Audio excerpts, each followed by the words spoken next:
You do not exist, not in the way you think you do.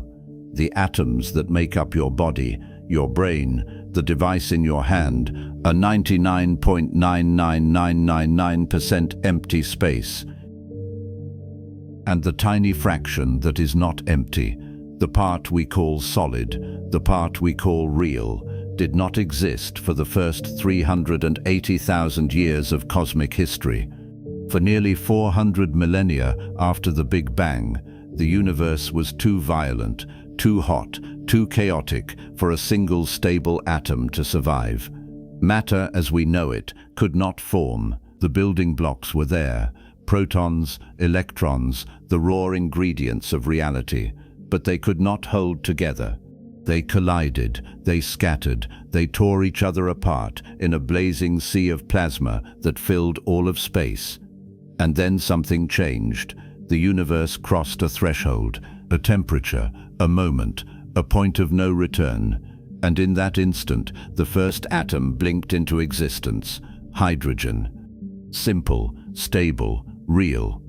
But before that atom, before that moment, there was something even stranger. Because 13.8 billion years ago, in the first microsecond after the Big Bang, there were no protons, no neutrons, no particles as we understand them. There was only energy, heat, and a roiling soup of quarks moving faster than the laws of physics should allow. And somehow, from that chaos, from that impossible fire, the universe built everything, every star, every planet, every thought you have ever had. So how does nothing become something? How does energy become mass?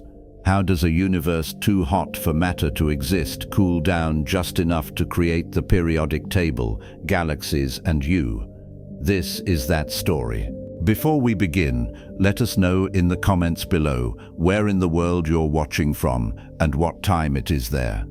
Now, settle in for a journey from the first survivable particles to the first transparent skies. We will watch a hidden sequence emerge from the cosmic furnace. Then gravity and stellar violence will carry the story onward toward the chemical inheritance that surrounds us and the mysteries still beyond explanation.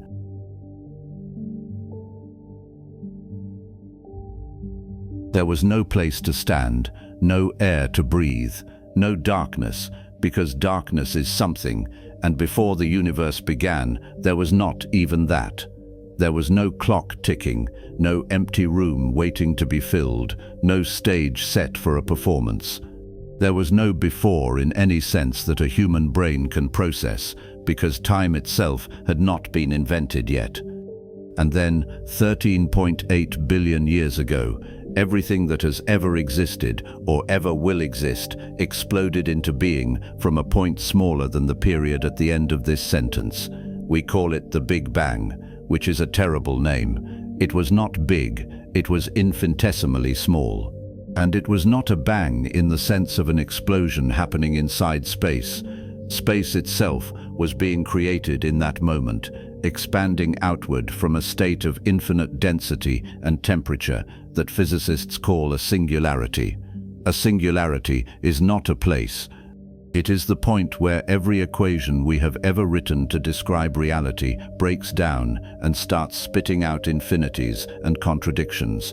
It is the edge of the map where the instructions say, "Here there be dragons," except the dragons are made of mathematics that no longer makes sense. The singularity is not something anyone has ever observed.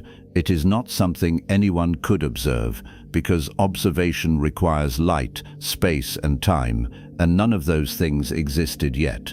It is a theoretical extrapolation, the result of running the movie of cosmic expansion backward until the rewind button breaks. Physicists take the universe as it is now, vast and cold and expanding, and they calculate what it must have looked like 1 second earlier, 1 millisecond earlier, 1 trillionth of a second earlier, until they reach a point where the numbers stop cooperating. That point, that mathematical cliff edge, is the singularity. Whether it was real in the way a chair is real, nobody knows, It might be a signpost pointing at something deeper, some structure or mechanism that we do not yet have the tools to describe. But for now, it is where the story begins. Not because we know what happened there, but because it is the earliest moment our current physics can even attempt to discuss. And then the universe was not a singularity anymore. It was expanding, fast. In the first fraction of a second, a window of time so short that no clock has ever been built to measure it, the universe went through a phase called inflation. For a tiny sliver of existence, the cosmos expanded faster than the speed of light. Not because anything was moving through space at that speed, but because space itself was being created and stretched at a rate that makes every speed limit in physics look quaint. In less time than it takes light to cross the diameter of a proton, the universe grew from subatomic to perhaps the size of a grapefruit, maybe larger. The numbers depend on which model you use, and the models depend on assumptions we cannot yet test. Inflation is not a confirmed fact. It is a theory, and a good one, because it explains things that would otherwise be deeply strange. The universe, when we look at it on the largest scales, is eerily smooth. The cosmic microwave background, the faint afterglow of the Big Bang that we can still detect today, looks almost the same in every direction. The temperature varies by only a few parts in 100,000 from one side of the sky to the other. That uniformity is a problem if the universe expanded slowly from the start, because regions of space that are now separated by billions of light years would never have been close enough to exchange energy and even out their temperatures. They would have no reason to look the same. Inflation solves that problem by proposing that the entire observable universe was once small enough to be in contact, allowing everything to reach the same temperature before the expansion kicked in and flung it all apart. The universe did not have time to develop wrinkles, so it came out smooth. Alan Guth, the physicist who proposed inflation in 1980, described it as the ultimate free lunch. The energy that drove inflation and the energy that eventually became matter might have come from nothing at all. Quantum mechanics allows for particles to appear out of empty space for brief moments, borrowing energy from the vacuum and then paying it back before anyone notices. In the case of the early universe, the repayment never came. The borrowed energy became real, permanent, and it has been fueling the expansion and populating the cosmos ever since.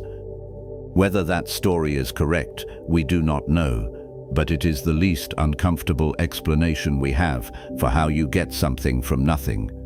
By the time inflation ended, assuming it happened, the universe was no longer a single unified point. It was a rapidly expanding volume filled with energy, pure energy, not particles, not yet. The temperature was unimaginable.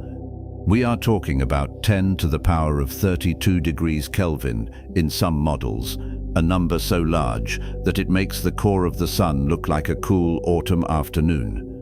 At those temperatures, the distinction between matter and energy collapses. There were no atoms, no protons, no electrons. There was not even space for the concept of particle to make sense in the way we use it now.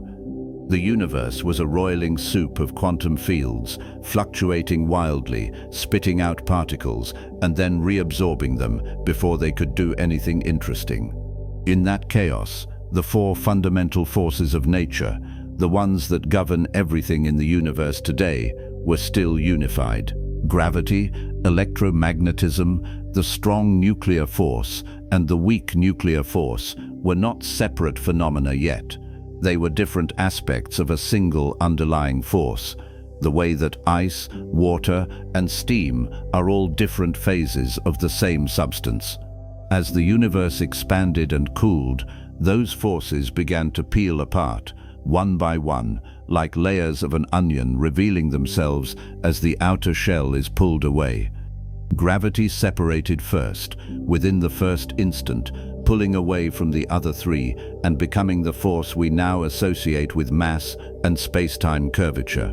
The strong nuclear force, the one that holds the nuclei of atoms together, split off next. Then the weak force, responsible for certain types of radioactive decay, broke away from electromagnetism. Each separation released energy, and each separation changed the rules about what kinds of particles could exist and how they could interact. Nobody watched this happen. The timescales involved are so short that even light, the fastest thing in the universe, could barely move during these transitions. The separation of gravity from the other forces happened at around 10 to the negative 43 seconds after the Big Bang, a period called the Planck epoch. That is the shortest meaningful interval of time in physics, the point below which our current understanding of space and time simply does not apply. To talk about anything shorter would require a theory of quantum gravity, and we do not have one. Not a working one. Not one that makes predictions we can test. So the Planck epoch is the edge of the knowable, the earliest moment where the word moment still makes sense. By the time the universe was a trillionth of a second old, it had cooled enough for particles to begin forming in a way that stuck. And the particles that formed first were quarks. Quarks are fundamental, meaning they are not made of smaller pieces. They are the building blocks of protons and neutrons, the particles that will eventually make up the nuclei of atoms. But at this stage, quarks were not locked inside protons yet. They were free, swimming through a dense, searingly hot plasma alongside their antimatter twins, antiquarks, and a swarm of other exotic particles that have names like gluons and bosons. Gluons are the force carriers of the strong nuclear force, the glue that will eventually bind quarks together into protons and neutrons. For now, though, the temperature was still too high for any binding to last. Quarks and gluons collided, stuck together briefly, then tore apart again in an endless high-speed dance. This period is called the quark epoch, and it lasted until the universe was about 1/1,000,000th of a second old. During that time, the universe was filled with a substance that does not exist anywhere in nature today, at least not for long. Physicists call it quark-gluon plasma. It is the hottest, densest state of matter that we know of, and the only way to recreate it now is by smashing heavy atomic nuclei together at nearly the speed of light inside particle accelerators like the Large Hadron Collider. Even then, the plasma only exists for a fraction of a second before it cools and condenses back into ordinary particles. But 13.8 billion years ago, the entire universe was made of this stuff. Every cubic centimeter of space was packed with quarks and gluons bouncing off each other at temperatures that would make the interior of a star look cold. And alongside the quarks, there were leptons. Leptons are another family of fundamental particles, and the most famous member of that family is the electron. Electrons are the particles that orbit the nuclei of atoms, the ones responsible for chemistry, electricity, and pretty much every interaction that makes matter behave the way it does at human scales. But electrons were not orbiting anything yet. They were just there, part of the chaotic crowd, colliding with photons and other leptons, annihilating with their antimatter counterparts, and then being recreated from pure energy in the next instant. The universe was so hot that particles and antiparticles were constantly appearing and disappearing in pairs. Energy turned into matter, matter collided and turned back into energy, and the whole system was in a kind of furious equilibrium where nothing lasted but everything kept happening. Neutrinos were there too. Neutrinos are ghostly particles that barely interact with anything. Trillions of them are passing through your body right now, streaming out from the sun and from distant supernovae, and you will never notice because they almost never collide with the atoms that make up your cells. In the early universe, though, neutrinos were trapped. The density was so high that even neutrinos, with their almost supernatural ability to slip through matter, could not travel far before hitting something. They were part of the plasma, part of the soup, bouncing around in the chaos like everything else. The conditions in that first trillionth of a second are so far removed from anything we experience that every analogy fails. The temperature was around 10 trillion degrees, not the core of the sun, which sits at a mere 15 million degrees. Not a supernova, which reaches a few billion degrees in its final moments. 10 trillion. A number that makes those other extremes look tepid. And the density was similarly absurd. The entire mass of the observable universe, everything that would eventually become galaxies and stars and planets and people, was compressed into a volume smaller than our solar system. In some models, smaller than the Earth. The pressure would have crushed any structure instantly, except there were no structures yet to crush. There was only energy and particles flickering in and out of existence, held together by forces that were still figuring out their own rules. It is worth pausing here to acknowledge how strange this all is. Not strange in the sense of surprising or unusual, but strange in the sense that it pushes the limits of what the human brain was designed to comprehend. We evolved to understand things like rocks and trees and predators. Our intuition was shaped by a world where time moves forward at a steady pace, where objects have clear boundaries, where cause precedes effect in an orderly fashion. The early universe was not that world. It was a place where time intervals were measured in units so small that they make a blink of an eye look like an eternity, where particles did not have definite positions or identities, where the laws of physics themselves were still settling into their final form. Trying to picture it is like trying to imagine a color that does not exist. You can assemble the words, you can follow the math, but the gut-level understanding will always slip away. And yet, the evidence is there. We know this happened, not because anyone was around to watch it, but because the universe today carries the fingerprints of those earliest moments. The ratio of hydrogen to helium, the uniformity of the cosmic microwave background, the distribution of galaxies across billions of light years, all of it points back to a beginning that was hot, dense, and violent.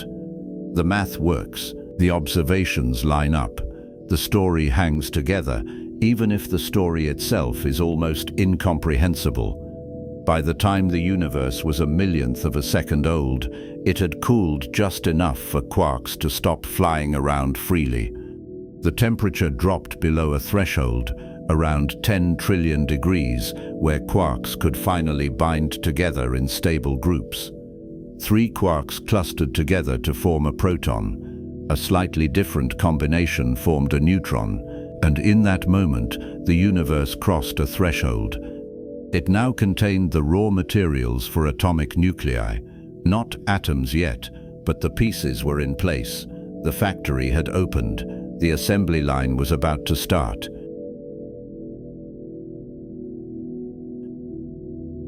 The universe was 1/1,000,000th of a second old, and it was still unbearably hot. 10 trillion degrees, a number so extreme that it sits beyond any human reference point, beyond the core of any star you could name, beyond the interior of a supernova in its final convulsions. At this temperature, matter as we understand it could not exist. Atoms were impossible. Even protons and neutrons, the building blocks that would eventually form the nuclei of every element in the periodic table, were still out of reach. What filled the universe instead was something stranger, something that has not existed in nature for over 13 billion years, except in the fleeting moments when physicists recreate it by smashing heavy atoms together at nearly the speed of light. It was a state of matter called quark-gluon plasma, and for a few microseconds, it was everything. Quark-gluon plasma is not a gas, and it is not a solid. It is a liquid, but not the kind you pour into a glass. It is the hottest, densest, most chaotic form of matter that the laws of physics allow, a seething ocean of fundamental particles moving freely without the constraints that govern ordinary matter. In this plasma, quarks, the tiny building blocks that normally huddle together in tight groups of 3 to form protons and neutrons, were no longer confined. They roamed independently, colliding and scattering in a furious dance, held together not by structure, but by sheer density and heat, and moving between them, binding them loosely in a kind of temporary adhesion, were gluons, the force-carrying particles of the strong nuclear force. The plasma was a soup of quarks and gluons, mixed together in a state so energetic that the usual rules of confinement had been suspended. For the first time, and the last time in cosmic history, quarks were free. That freedom came at a cost. The strong nuclear force, the force carried by gluons, is the most powerful force in nature. It is stronger than electromagnetism, stronger than gravity at small scales, stronger than anything else we know of. Under normal conditions, the strong force does not let quarks wander. It locks them into groups, binding 3 quarks together to form a proton or a neutron, a type of particle called a hadron. If you try to pull a quark out of a proton, the strong force does not weaken with distance the way gravity or electromagnetism does. It gets stronger, like stretching a rubber band. Pull hard enough, and the energy you invest does not free the quark. Instead, it creates a new quark-antiquark pair out of the vacuum, and you end up with 2 hadrons instead of 1 free quark. Quarks, in other words, do not like being alone. The strong force makes sure of it, except in a quark-gluon plasma, where the temperature is so high that the force cannot maintain its grip. The thermal energy overwhelms the binding, and the quarks slip free. This is not a state of matter you can bottle. In the modern universe, quark-gluon plasma only appears in 2 places. One is inside the cores of neutron stars, where the pressure is so immense that protons and neutrons are crushed back into their constituent quarks. The other is inside particle accelerators, where physicists take the nuclei of heavy elements like gold or lead and smash them together at speeds approaching the speed of light. The collision generates temperatures in excess of 4 trillion degrees, hot enough to briefly recreate the conditions of the early universe. The relativistic heavy ion collider at Brookhaven National Laboratory announced the first confirmed creation of quark-gluon plasma in 2005. CERN's Large Hadron Collider has been making it routinely ever since. Each time, the plasma exists for about 10 to the negative 22 seconds before it cools and the quarks recombine into ordinary particles. Blink and you miss it. Blink and it is already over. But in the first microseconds after the Big Bang, quark-gluon plasma was not a laboratory curiosity. It was the substance of the universe. Every cubic centimeter of space was filled with it, stretching in all directions as far as the concept of direction even made sense. There were no empty regions, no voids, no pockets of calm. The entire cosmos was a single unbroken ocean of quarks and gluons, colliding trillions of times per second, scattering, regrouping, annihilating with their antimatter twins, and being reborn from the energy of the next collision. Alongside them were photons, the particles of light, though at this temperature, light did not behave the way it does today. Photons were part of the plasma, interacting constantly with the quarks and the leptons, the family of particles that includes electrons. Everything was coupled together in a dense, opaque, roiling medium that physicists sometimes call a fireball, though that word does not do it justice. A fireball is something you can stand back from.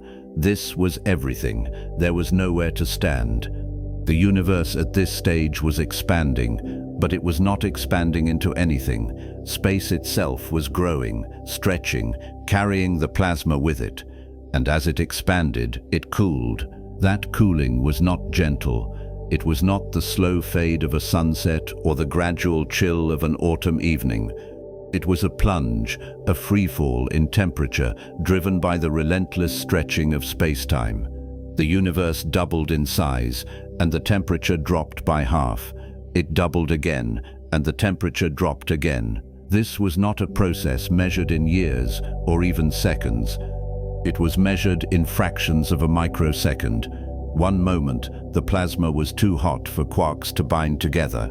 The next moment, it was not. The transition happened somewhere between 10 to the negative 10 seconds and 10 to the negative 6 seconds after the Big Bang. Different sources frame the timing differently. Some say the quark-gluon plasma lasted for a few microseconds. Others give a more precise window tied to temperature thresholds rather than absolute time. The disagreement is not a sign that physicists do not know what they are talking about. It is a sign that the transition was not instantaneous. There was no single moment when the plasma stopped being a plasma and started being something else. Instead, there was a phase transition, a shift in the behavior of the system as the temperature dropped below a critical point. Think of water freezing into ice. There is a temperature, 0 degrees Celsius at standard pressure, where the transition happens. But if you cool a container of water, not every molecule freezes at exactly the same instant. Some regions solidify first, others lag behind. The transition takes time, even if that time is brief. The quark-gluon plasma underwent something similar, though the details are messier because the strong force does not behave the way electromagnetism does in water molecules. What happened during that transition is called confinement.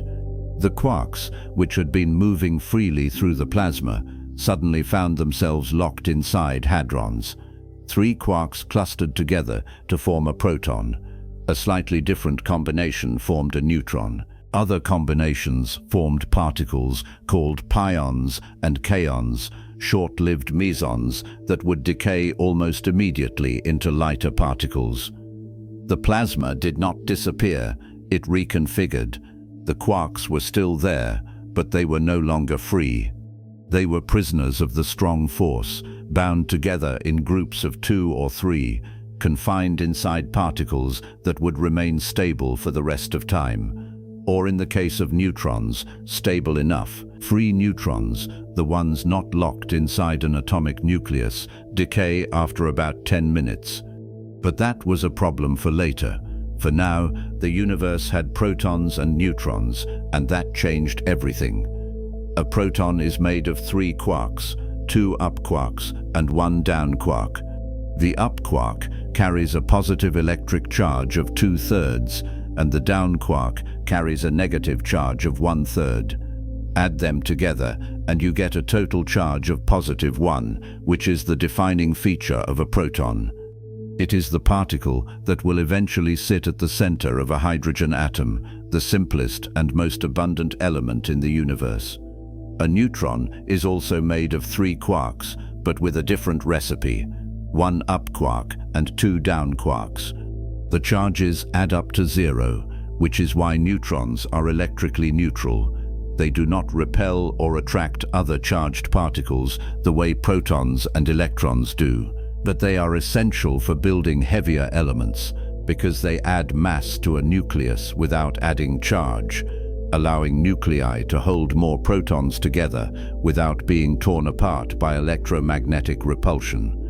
The transition from quark-gluon plasma to a universe filled with protons and neutrons was not smooth, it was violent. As the quarks began to confine, enormous amounts of energy were released. The strong force, which had been stretched thin across the plasma, snapped back into place, binding the quarks tightly and converting the excess energy into heat and radiation.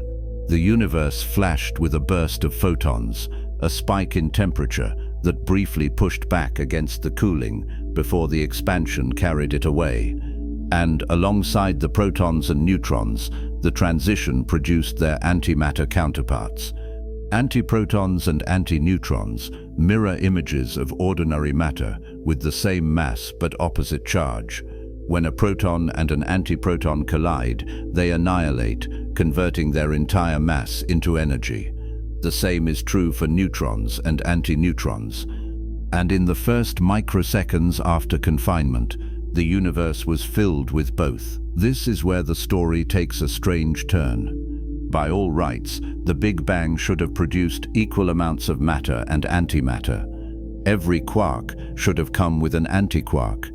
Every proton should have been matched by an antiproton. And if that were true, the universe today should be empty. Matter and antimatter would have collided and annihilated, converting everything into radiation, leaving behind a cold, dark, photon-filled void with no galaxies, no stars, no planets, no people. But that is not what happened. Somehow, there was an asymmetry. For every billion antimatter particles, there were 1,000,000,001 matter particles. The billion pairs annihilated as expected, flooding the universe with gamma rays and leaving behind the single leftover matter particle. That tiny imbalance, 1 part in a billion, is the reason you exist. Every atom in your body, every atom in every star and planet and speck of dust, is part of that leftover fraction, the survivors of a cosmic culling that destroyed almost everything. Why the asymmetry existed is one of the great unsolved questions in physics. There are theories. Some involve subtle differences in the way matter and antimatter interact with the weak nuclear force. Others invoke new particles or new fields that have not been discovered yet. None of the explanations are entirely satisfying, and none have been confirmed. But the evidence for the asymmetry is ironclad. The universe is full of matter and almost completely devoid of antimatter. Every experiment we have ever conducted, every observation we have ever made, points to the same conclusion. At some point in the first fraction of a second, the scales tipped. Matter won. We are the spoils. The transition from quark-gluon plasma to a universe of protons and neutrons happened fast, unimaginably fast. The window between the start of confinement and the end of significant antimatter annihilation was measured in microseconds, perhaps less. 1 microsecond is 1/1,000,000th of a second. In that time, a beam of light travels about 300 meters, roughly the length of 3 football fields. That is how long it took for the universe to shift from a state where quarks roamed freely to a state where protons and neutrons existed as stable particles, and for the matter-antimatter war to be fought and finished. 300 meters of light travel. A span of time so short that the human brain has no intuitive grasp of it. And yet in that window, the foundation of all future structure was laid. The pieces that would eventually build atoms, molecules, stars and galaxies were assembled and locked into place. It is worth pausing to appreciate how precise this process was. Quarks do not bind together randomly. The strong force has rules, enforced by the mathematics of quantum chromodynamics, the theory that describes how quarks and gluons interact. Those rules dictate which combinations of quarks are stable and which are not. A proton is stable because its 3-quark structure satisfies the equations. A lone quark is not stable because it violates the rules. The universe did not have to follow those rules. The rules themselves are consequences of deeper symmetries in the fabric of space-time, symmetries that could in principle have been different. If the strong force had been slightly weaker, quirks might never have confined at all, and the universe would have remained a plasma forever. If it had been slightly stronger, quirks might have locked together into exotic particles that do not exist in our universe, and protons and neutrons would never have formed. The margin for error was narrow. The universe threaded the needle, and it did so in the time it takes light to travel the length of a city block. One detail that surprised researchers when they first recreated quark-gluon plasma in the lab was that it does not behave like a gas. Intuition suggests that a plasma made of freely moving particles should be thin and wispy, like steam or the glow of a neon sign. It is not. quark-gluon plasma behaves like a liquid, and not just any liquid. It is one of the most perfect liquids ever observed, with a viscosity so low that it flows almost without resistance. Physicists describe it as a nearly ideal fluid, meaning it has almost no internal friction. Pour it, and it would spread instantly, with no drag, no eddies, no turbulence. Of course, you cannot pour it, because it only exists at temperatures where every container would vaporize instantly. But the behavior tells us something important about the early universe. It was not a chaotic mess of particles flying in random directions. It was a coherent medium, smooth and uniform, with structure and flow. The quarks and gluons were not isolated. They were interacting constantly, exchanging momentum and energy, moving together as a collective. That collective behavior is one reason the universe today looks as uniform as it does. The cosmic microwave background, the faint glow left over from a later stage of the universe's history, is smooth to an astonishing degree. Variations in temperature from one region to another are less than 1 part in 100,000. That smoothness had to be established early, before the universe expanded too far for different regions to influence each other. The quark-gluon plasma, with its near-perfect fluidity, was part of that process. It allowed energy and momentum to spread evenly across space, erasing fluctuations before they could grow. By the time the plasma transitioned into protons and neutrons, the universe was already a remarkably well-mixed system. The particles that emerged from the transition were not alone. Alongside protons and neutrons, the universe was still filled with photons, electrons, and neutrinos. The photons were abundant, outnumbering matter particles by billions to one. They had been produced in vast quantities during the matter-antimatter annihilations, and they would remain the dominant form of energy in the universe for hundreds of thousands of years. The electrons were there too, still part of the plasma, though they would not bind to protons to form atoms for a long time yet. And the neutrinos, those ghostly particles that barely interact with anything, had finally decoupled from the rest of the plasma. The universe had cooled enough that even neutrinos, with their ability to slip through matter, could no longer collide frequently enough to stay in thermal equilibrium. They drifted away, fading into the background, and they are still out there today, a faint relic bath of particles that we have never directly detected, but know must exist because the math demands it. The protons and neutrons that formed during this period were not sitting idle. They were moving, vibrating, colliding, but the universe was still too hot for them to stick together.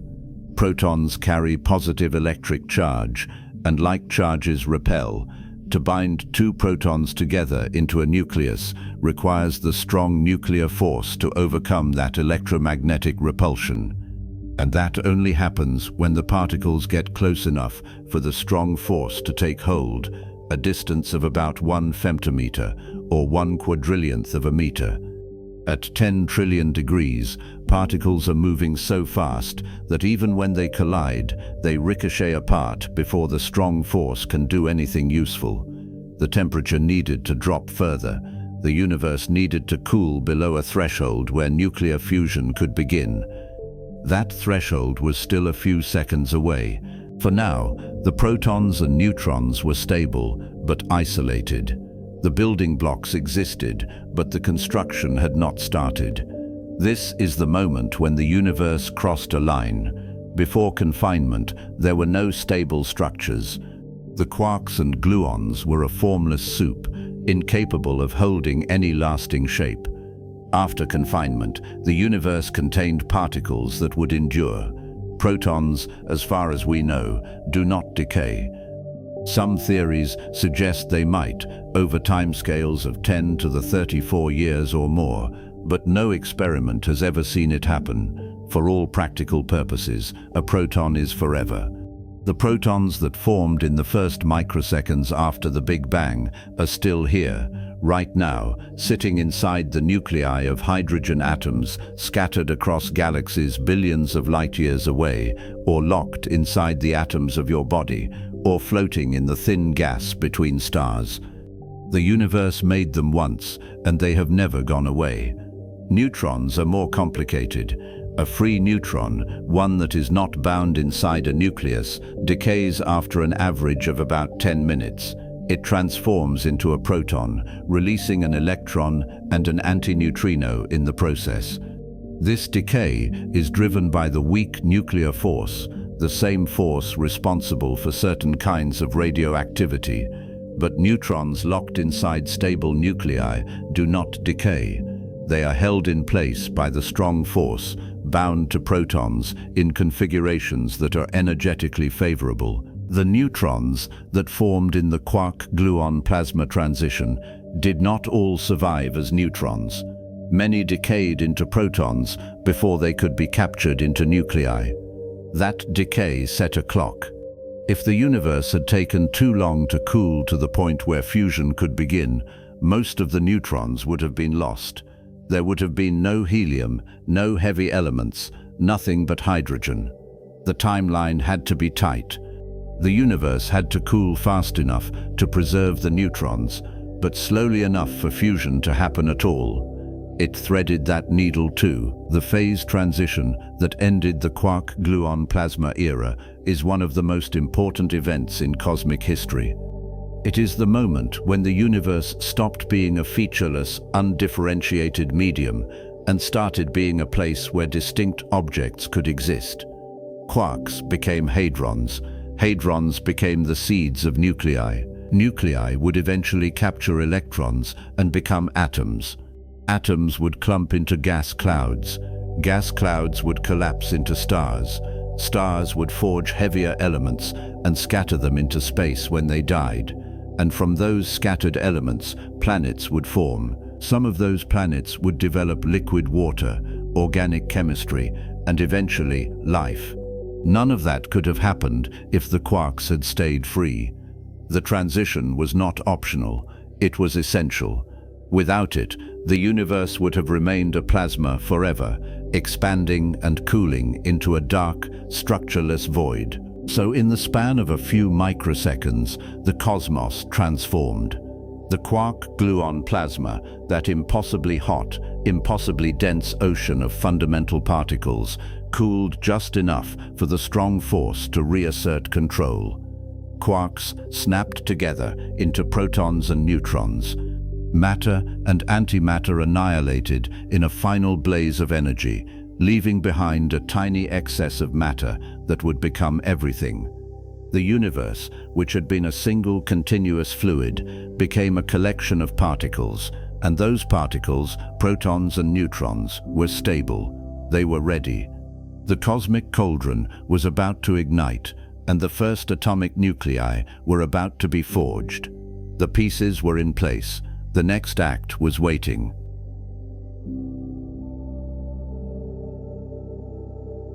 The universe was 1 second old, and it had a problem. It was full of protons and neutrons, billions upon billions of them, freshly minted from the collapse of the quark-gluon plasma. They were bouncing around in a hellish bath of photons and electrons, colliding constantly, but nothing was sticking. The temperature was still too high, around 10 billion degrees, which is hot enough to rip apart anything trying to form. Protons carry positive electric charge, and like charges repel. Push two protons together, and they shove each other away with the full force of electromagnetism. The strong nuclear force, the one that could bind them into a nucleus, is powerful, but it has a short reach. It only works when particles get within about 1 femtometer of each other, a distance so small that it makes the width of a human hair look like the span of a galaxy. At 10 billion degrees, particles are moving so fast that even when they collide, they ricochet apart before the strong force gets a chance to grab hold. The universe had all the ingredients for building atomic nuclei. It just could not cool down enough to let the construction begin. So it waited. Not long, by human standards. By the time the universe was about 10 seconds old, the temperature had dropped to around 3 billion degrees. Still absurdly hot, still far beyond anything you would ever want to be near, but just cool enough for nuclear fusion to start. This is the moment when the universe became a reactor, not a star. Not yet. Stars would come much later. This was something bigger. The entire cosmos, every cubic centimeter of space, turned into a vast nuclear furnace. For the next few minutes, protons and neutrons collided and fused, building the first atomic nuclei in a process that physicists call Big Bang nucleosynthesis. It was brief, it was violent, and it determined the chemical makeup of the universe for the next several 100 million years, until the first stars finally ignited and started making heavier elements on their own. Big Bang nucleosynthesis, or BBN if you want to save syllables, is one of the most important events in cosmic history. It is the reason the universe is mostly hydrogen and helium instead of something else. It is the reason stars have fuel to burn. It is the reason planets like Earth have the raw materials to build rocky surfaces and liquid oceans. And it is one of the best pieces of evidence we have that the Big Bang actually happened. The predicted abundances of hydrogen, helium, and a few trace elements match what we observe in the universe today with shocking precision. When a theory makes a prediction that's specific and the universe confirms it down to a few percentage points, you pay attention. Here is how it worked. A proton is the nucleus of a hydrogen atom. On its own, it is stable. It will sit there forever unless something forces it to change. A neutron is almost stable, but not quite. A free neutron, one that is not locked inside a nucleus, will decay after about 10 minutes on average. It transforms into a proton, spitting out an electron and an antineutrino in the process. This decay is driven by the weak nuclear force, and it set a ticking clock for the early universe. If nucleosynthesis had taken too long to start, most of the neutrons would have decayed into protons, and the universe would have been left with nothing but hydrogen, no helium, no heavier elements, no variety. The timeline had to be tight.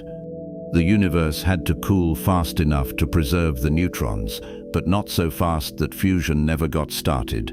The margin was narrow, and the universe threaded it. The first step in nucleosynthesis was the formation of deuterium. Deuterium is heavy hydrogen, a nucleus made of one proton and one neutron stuck together. It is the simplest nucleus you can build that is not just a lone proton, and it is absolutely critical to everything that came next. Deuterium is the bottleneck. You cannot build helium or lithium or anything heavier without going through deuterium first. A proton and a neutron collide. If the temperature is low enough, the strong nuclear force binds them together, and you get a deuterium nucleus. That nucleus then becomes a target for other collisions. Another proton might smash into it, or another neutron, or even another deuterium nucleus. Each collision has a chance to build something bigger. But if the temperature is too high, the photons zipping around the universe carry enough energy to smash the deuterium nucleus apart as soon as it forms. The binding energy of deuterium is only about 2 mega-electron volts, which sounds like a lot until you realize that at temperatures above 1 billion degrees, the average photon energy is higher than that. Deuterium could not survive. It formed and was immediately destroyed over and over in a futile cycle. This is called the deuterium bottleneck, and it delayed the start of nucleosynthesis by several seconds.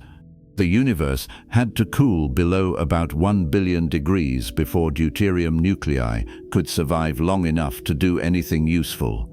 Once that threshold was crossed, around 10 seconds after the Big Bang, the bottleneck broke. Deuterium started accumulating. And once there was enough deuterium in circulation, the real action began. The next step was helium. Helium comes in two stable forms: helium-3, which has 2 protons and 1 neutron, and helium-4, which has 2 protons and 2 neutrons. Helium-4 is the common one. It is also the prize. A helium-4 nucleus is one of the most stable configurations in all of nuclear physics. It is tightly bound, with a binding energy of about 28 mega-electron-volts, far higher than deuterium. Once you build a helium-4 nucleus, it is not coming apart. It sits there, locked together by the strong force, and nothing short of a high-energy collision or a supernova is going to break it.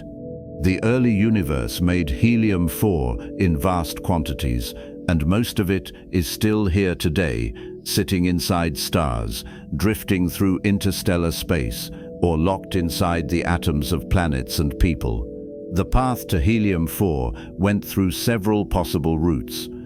2 deuterium nuclei could collide and fuse directly into helium-4, or a deuterium nucleus could fuse with a proton to make helium-3, and then that helium-3 could fuse with another neutron to make helium-4. Or deuterium could fuse with a neutron to make tritium, a short-lived isotope of hydrogen with 1 proton and 2 neutrons, and then the tritium could fuse with a proton to make helium-4.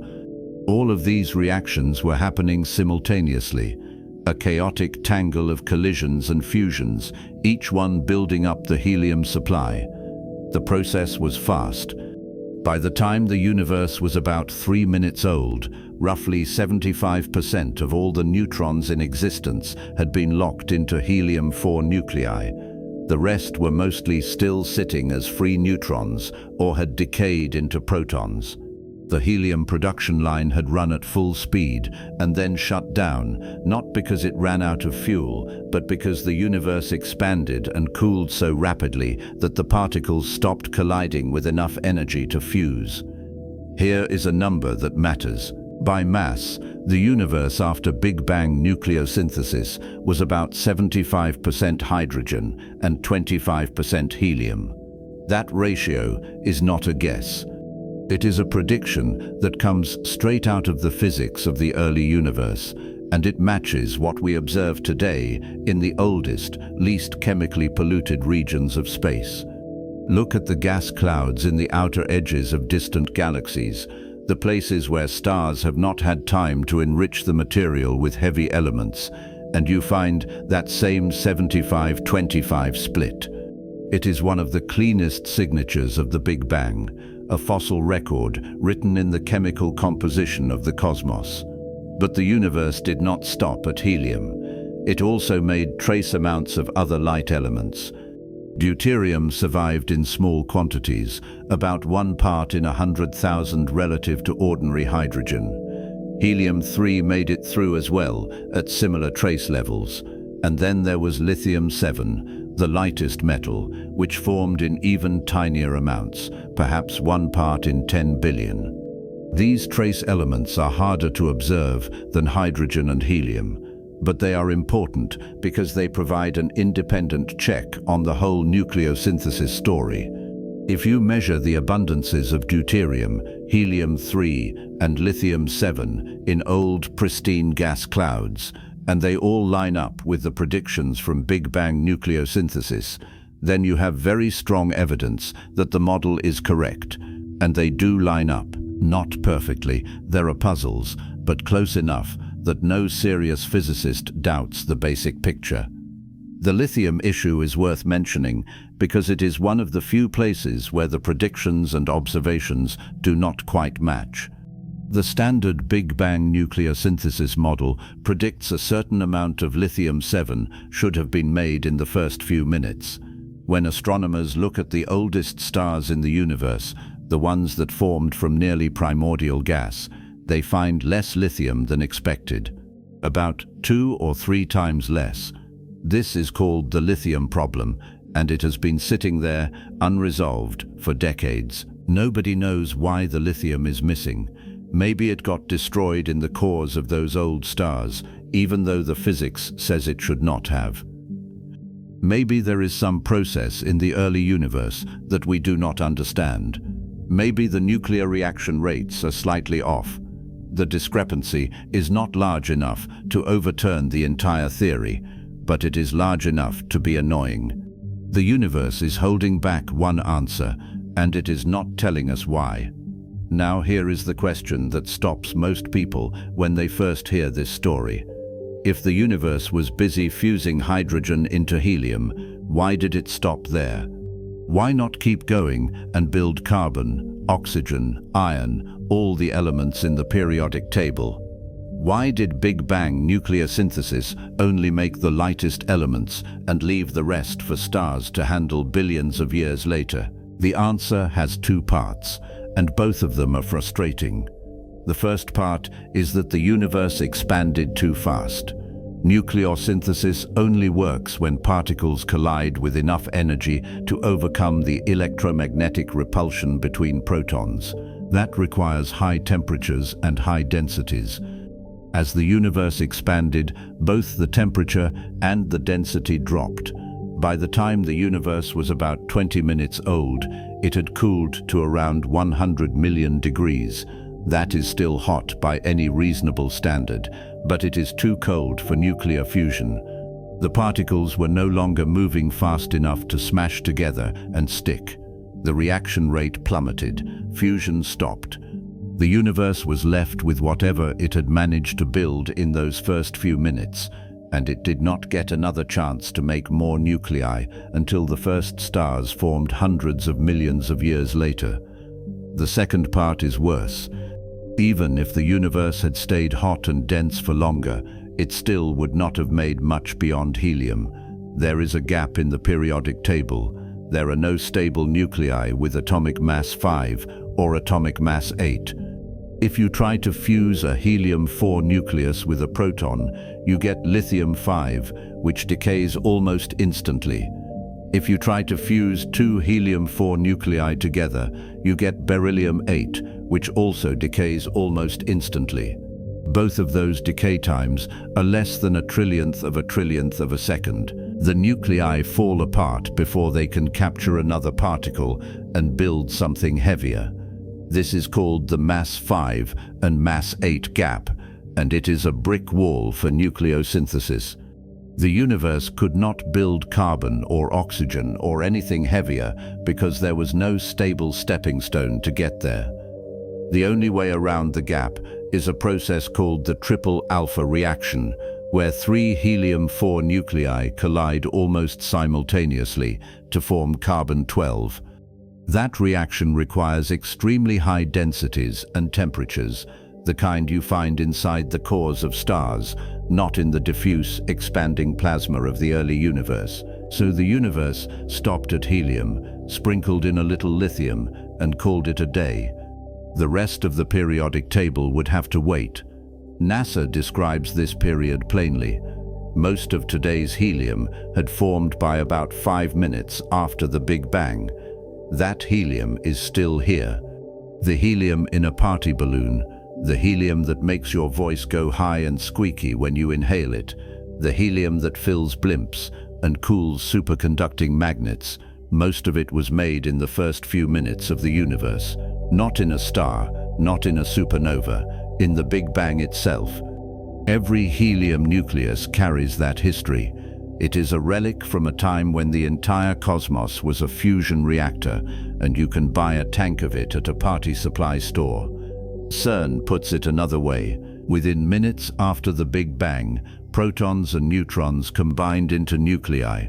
These were mainly helium and hydrogen, which are still by far the most abundant elements in the universe. That abundance is not an accident.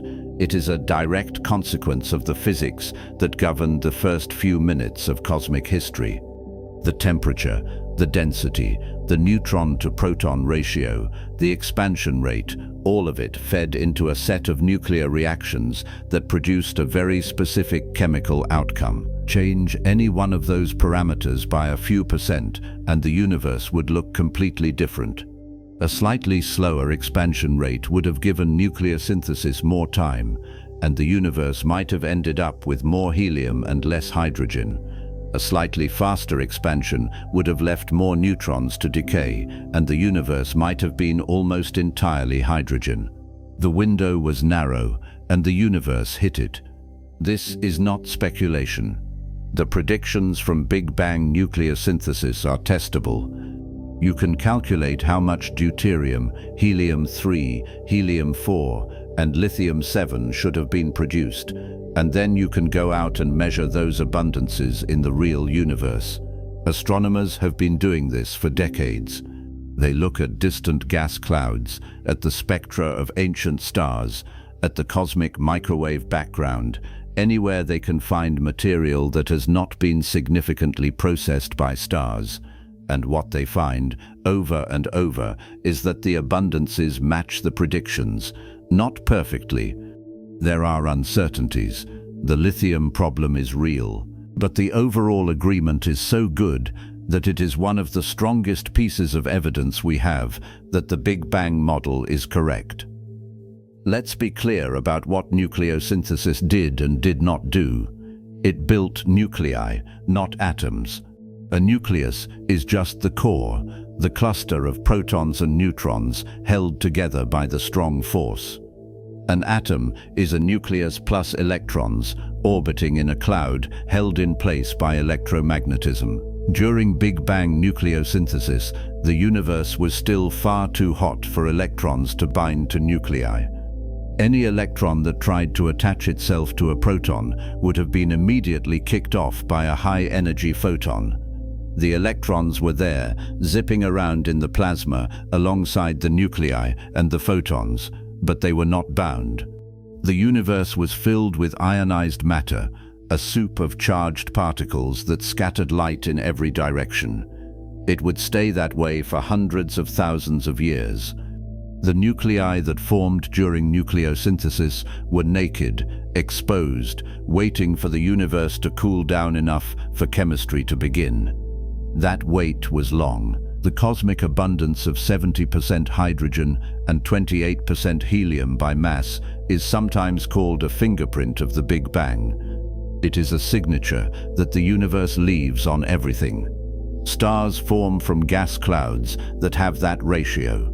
Galaxies contain that mix. Even regions of intergalactic space, the vast voids between galaxies where almost nothing exists, carry traces of that primordial hydrogen and helium. The ratio has been diluted and modified over time as stars forge heavier elements and scatter them into space, but the baseline is still there. If you could somehow strip away all the carbon, oxygen, iron, and everything else that stars have added, you would be left with that 70-30 split. Hydrogen and helium, the products of a 3-minute fusion spree that happened 13.8 billion years ago. One detail that often gets overlooked is how efficient nucleosynthesis was at capturing neutrons. By the time fusion shut down, almost every neutron in the universe was either locked inside a helium nucleus or had decayed into a proton. There were no free neutrons left drifting around. The process had consumed them all. This is important because it set the stage for everything that came after. Stars burn hydrogen into helium. That is what they do. But to get past helium and build heavier elements, they need a supply of neutrons. And the only way to get neutrons in a star is to fuse helium into carbon and then fuse carbon into heavier elements that can release neutrons through nuclear reactions deep in the stellar core. The first stars, the ones that formed from purely primordial gas, had to start from scratch. They had hydrogen and helium, nothing else. No carbon to seed their cores, no oxygen to help with fusion. They had to build the first heavy elements themselves, slowly, over millions of years, before they could enrich the galaxy and provide the raw materials for planets and life. Big Bang nucleosynthesis gave the universe hydrogen and helium. It was up to stars to do the rest. The thermal history of nuclear synthesis is worth understanding because it explains why the process happened when it did and not at some other time. When the universe was younger than 10 seconds, the temperature was above 1 billion degrees and deuterium could not survive. When the universe was older than 20 minutes, the temperature had dropped below 100 million degrees and fusion stopped working. The entire nuclear synthesis window was roughly 10 seconds to 20 minutes. That is it. Everything else, the hundreds of millions of years before the first stars, the billions of years of stellar evolution, the entire history of galaxies and planets and life, all of that was downstream of what happened in those few minutes. The universe does not give second chances. It set the rules early and it stuck with them. There is a strange beauty in how simple the process was. No complex chemistry, no exotic particles. Just protons and neutrons colliding and sticking together under the influence of the strong nuclear force, with a dash of weak force decay to set the neutron-to-proton ratio. The same nuclear reactions that power the sun were happening everywhere at once, across the entire universe, in a single coordinated burst, and then it stopped. The universe cooled, the particles drifted apart, and the era of fusion ended. What was left was a hot, ionized plasma of hydrogen and helium nuclei, swimming in a sea of electrons and photons. No stars, no planets, no solid matter of any kind, just a glowing fog, expanding and cooling, waiting for the next chapter to begin. The nuclei were there. The raw materials were in place, but the universe was not done with its transformations. It still had one more major transition to go through before atoms could form and the cosmos could finally start building the structures that would one day become galaxies. The long wait was just beginning.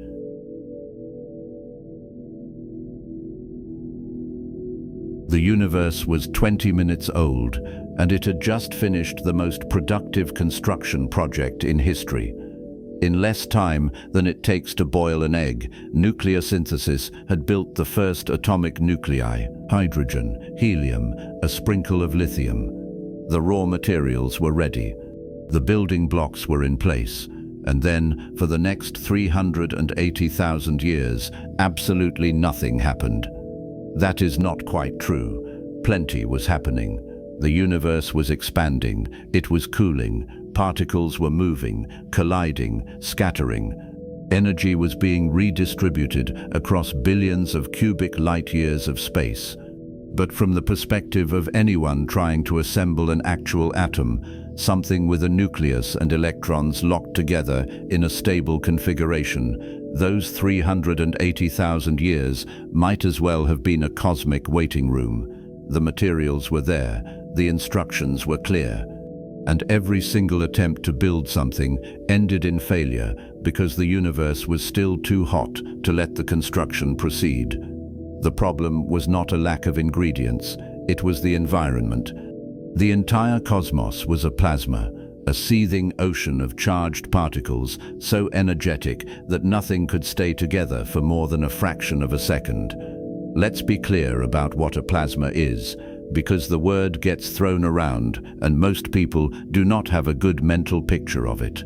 A plasma is the fourth state of matter, after solid, liquid, and gas. You do not encounter it much in daily life unless you are standing next to a lightning bolt or staring into a neon sign.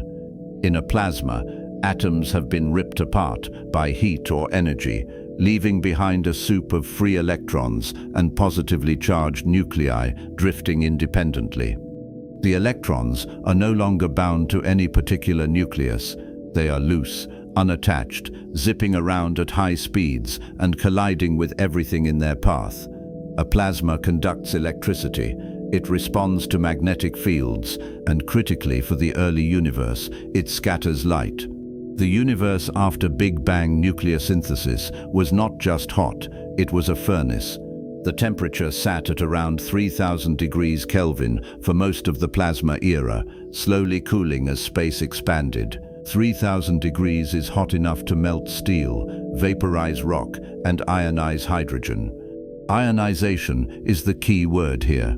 It means that the electrons, which should be orbiting the hydrogen nuclei in neat little atomic shells, were being kicked off as fast as they tried to attach. A hydrogen nucleus is just a proton, a single positively charged particle. An electron, negatively charged, is naturally attracted to it. Opposites attract.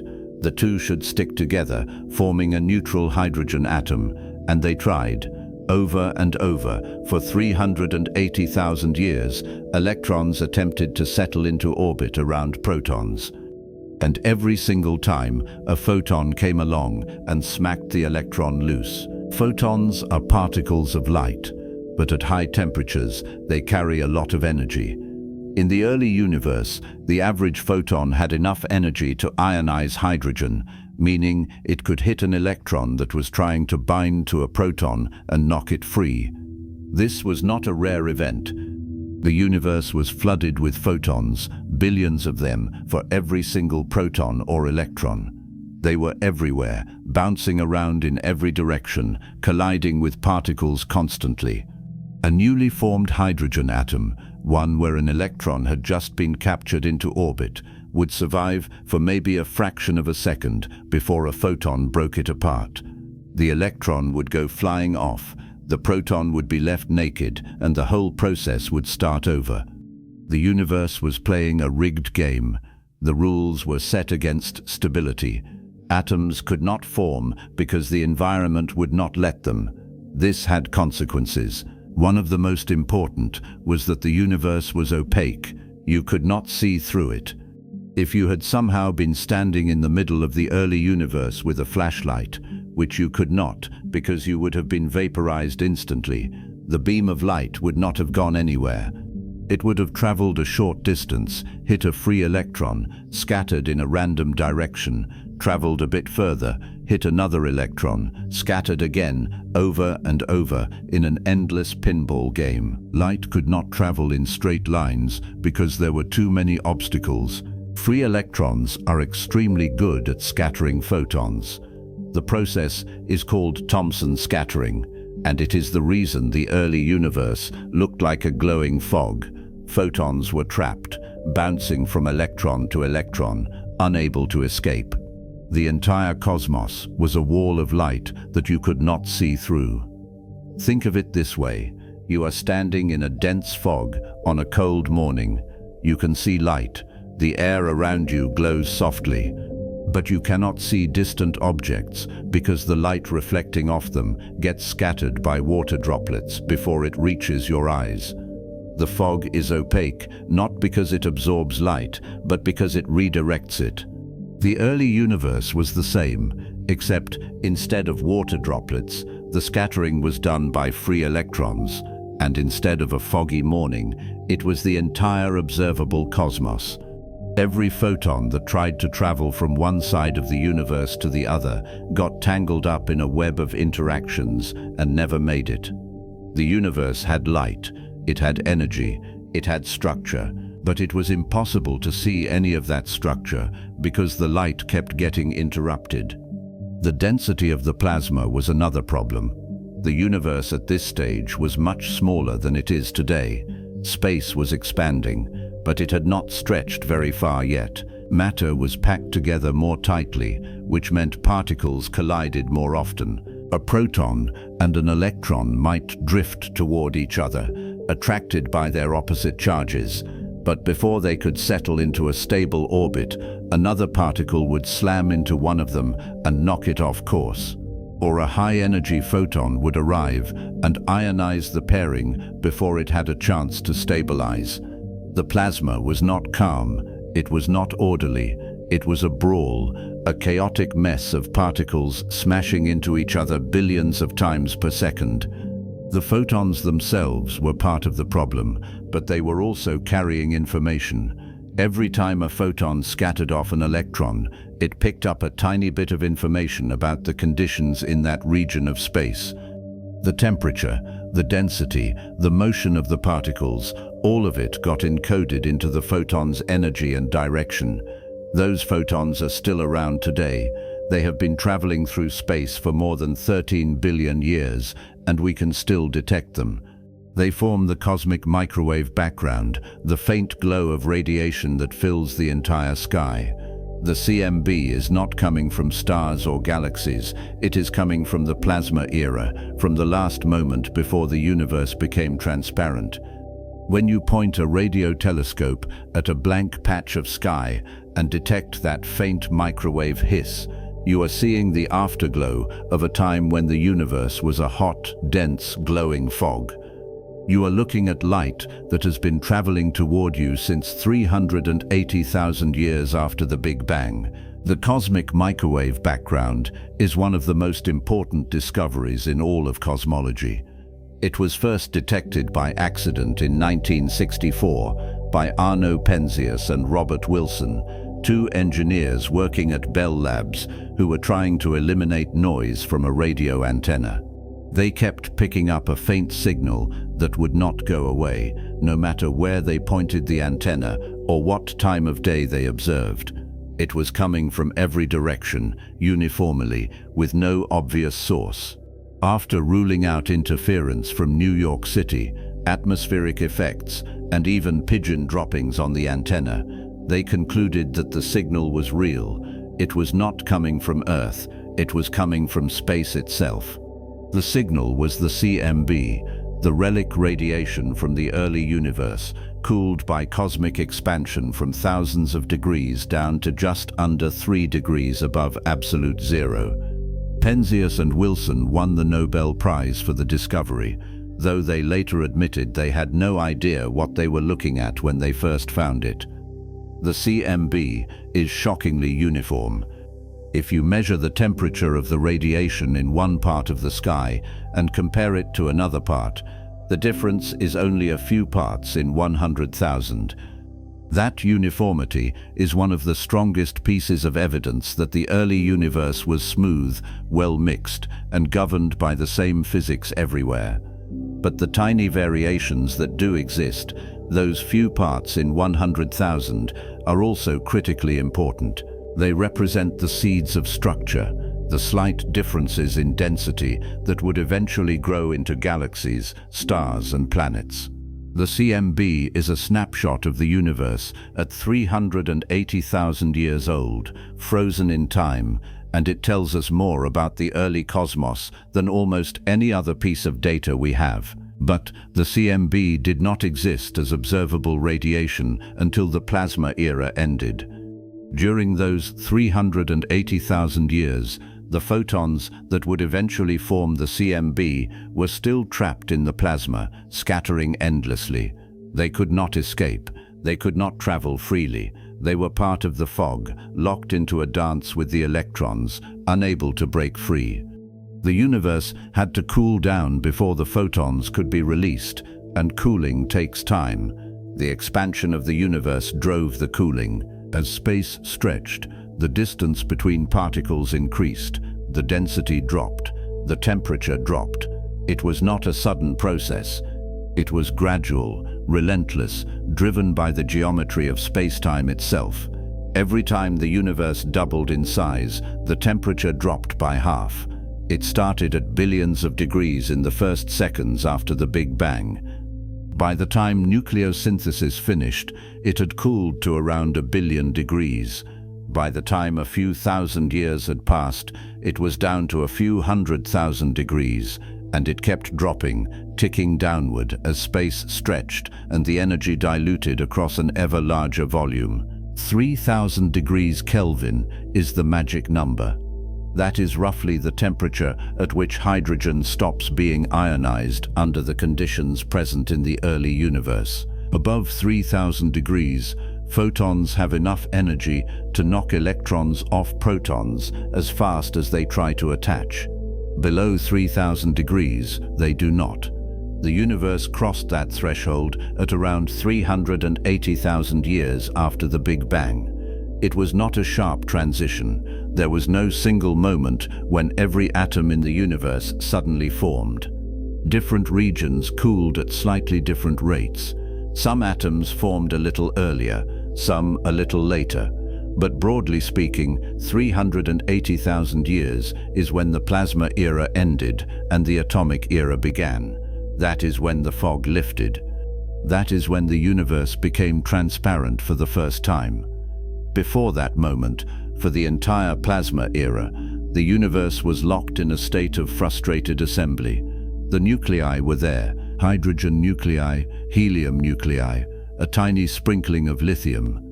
They had been sitting there since the first few minutes after the Big Bang, waiting for electrons to settle down and join them. The electrons were there too, swarming around in vast numbers, outnumbering the protons by a tiny margin because of the matter-antimatter asymmetry that occurred even earlier. Everything needed to build atoms was present. The blueprint was clear. The strong nuclear force had already done its job, binding protons and neutrons together into stable nuclei. The electromagnetic force was ready to take over, pulling electrons into orbit around those nuclei to form neutral atoms. But the electromagnetic force could not do its job because the photons kept interfering. The universe was its own worst enemy. This period is sometimes called the photon epoch, and the name makes sense. Photons were the dominant form of energy. Matter existed, but it was a sideshow. The real action, the bulk of the energy in the cosmos, was carried by radiation. For every proton or neutron, there were roughly 1 billion photons. That ratio is still true today. The universe is flooded with photons, most of them left over from the Big Bang, cooled down to microwave wavelengths and invisible to the naked eye. But in the plasma era, those photons were not microwave, they were visible light, ultraviolet, even X-rays in the earliest moments. The universe glowed. It was a continuous, unbroken blaze of radiation, filling every corner of space. If you could have somehow hovered above it and looked down, which makes no sense because there was no above, you would have seen a perfect, featureless white glow. No stars, no galaxies, no structure of any kind, just light. Cosmologists describe this state with clinical precision. NASA says the universe remained a hot, dense plasma for about 380,000 years, with free electrons scattering photons and keeping the cosmos opaque. CERN puts it similarly. The universe took 380,000 years to cool enough for electrons to be trapped in orbits around nuclei. The language is dry, but the implication is astonishing. For roughly 380,000 years, nothing that we would recognize as normal matter existed. There were no atoms, no molecules, no chemistry, no reactions that depended on electrons being shared or exchanged between atoms, because there were no atoms to share or exchange them. The universe was stuck in a holding pattern, waiting for the temperature to drop low enough for the next phase to begin. The phrase "Dark Ages" gets used a lot when talking about the early universe, but it is a little misleading. The Dark Ages technically refer to the period after the plasma era ended and before the first stars ignited. That was the time when the universe was truly dark, filled with neutral hydrogen atoms, but no sources of new light. The plasma era, by contrast, was anything but dark. It was blindingly bright. The problem was not a lack of light. It was that the light was trapped, scattered, unable to travel anywhere useful. You could not see distant objects because the photons carrying information about those objects never reached you. The universe was luminous but opaque, a glowing wall with no depth. One of the strangest aspects of the plasma era is how stable it was. Nothing dramatic happened. No new elements formed, no structures assembled. The universe just expanded and cooled, slowly, predictably, for hundreds of thousands of years. It is the longest stretch of cosmic history where the conditions barely changed.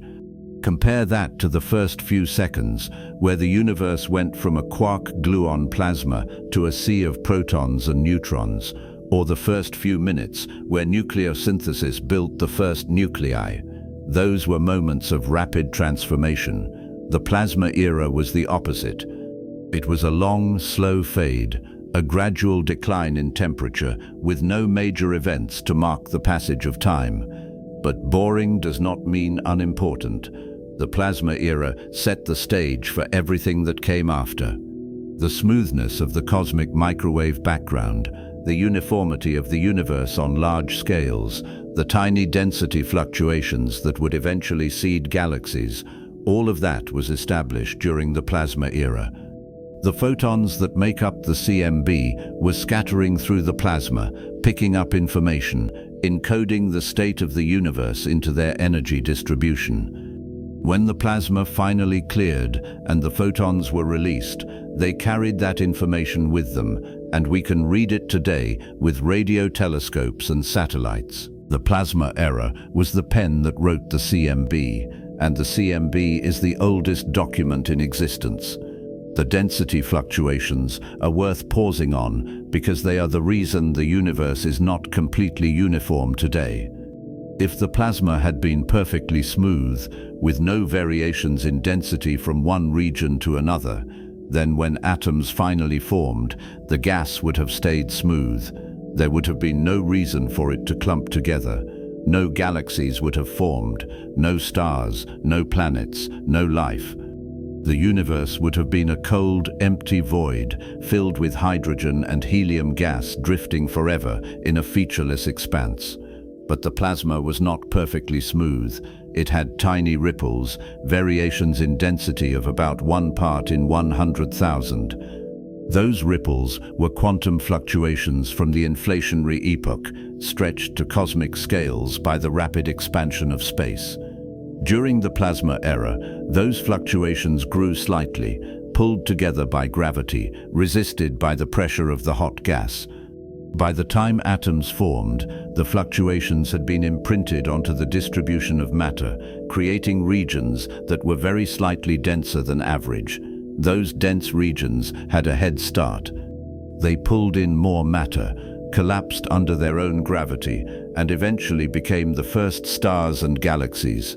The plasma era did not create the fluctuations, but it shaped them, amplified them, and passed them along to the next stage of cosmic evolution. One thing the plasma era did not allow was chemistry.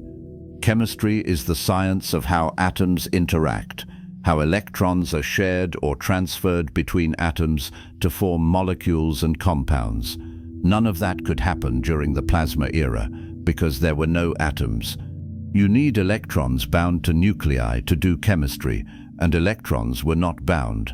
They were free agents, colliding with everything, sticking to nothing. The universe was chemically inert, a vast ocean of unreactive particles with no way to combine into anything more complex. Water could not form. Carbon dioxide could not form. Ammonia, methane, the simple molecules that would later become the building blocks of life, none of them existed. The universe was waiting, holding its breath, until the temperature dropped low enough for atoms to assemble and chemistry to begin. The photons during this era were doing more than just scattering. They were also keeping the universe in thermal equilibrium. Energy was being redistributed constantly, smoothing out temperature differences, ensuring that no region got significantly hotter or colder than any other.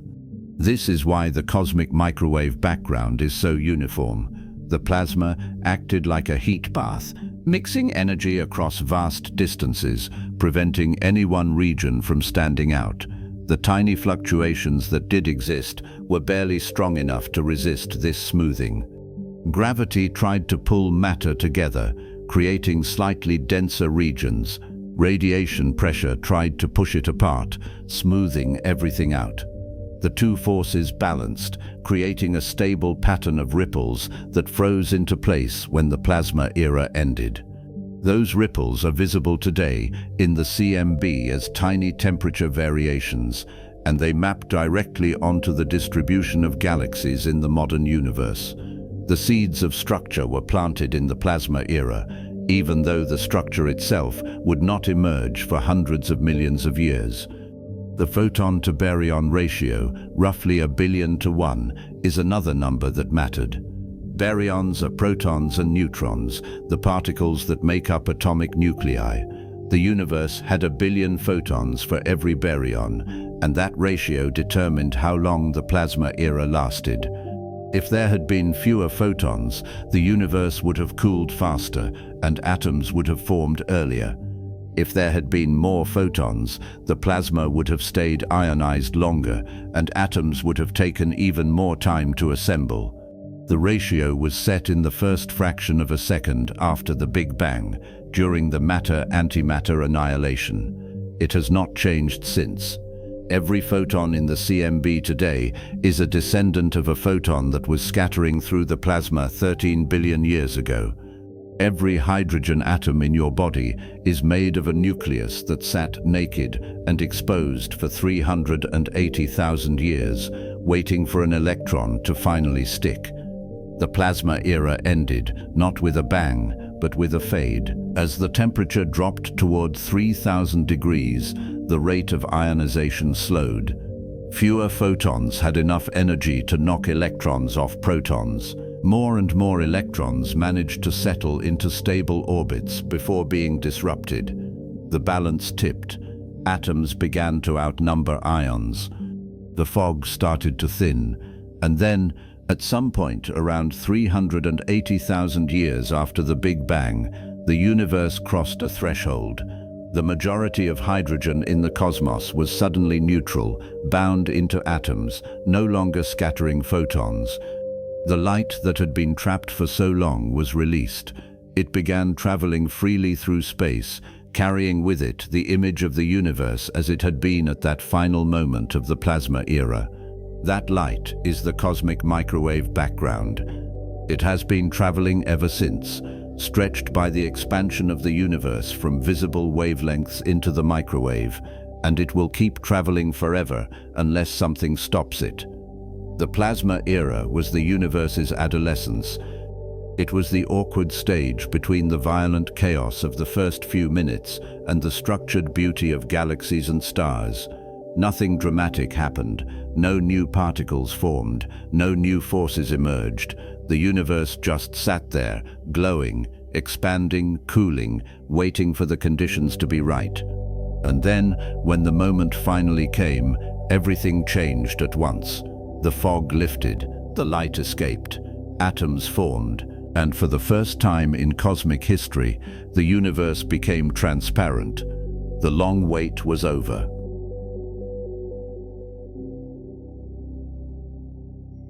The universe was 380,000 years old, and it had been waiting. Not waiting patiently, not waiting in the sense that it knew something better was coming.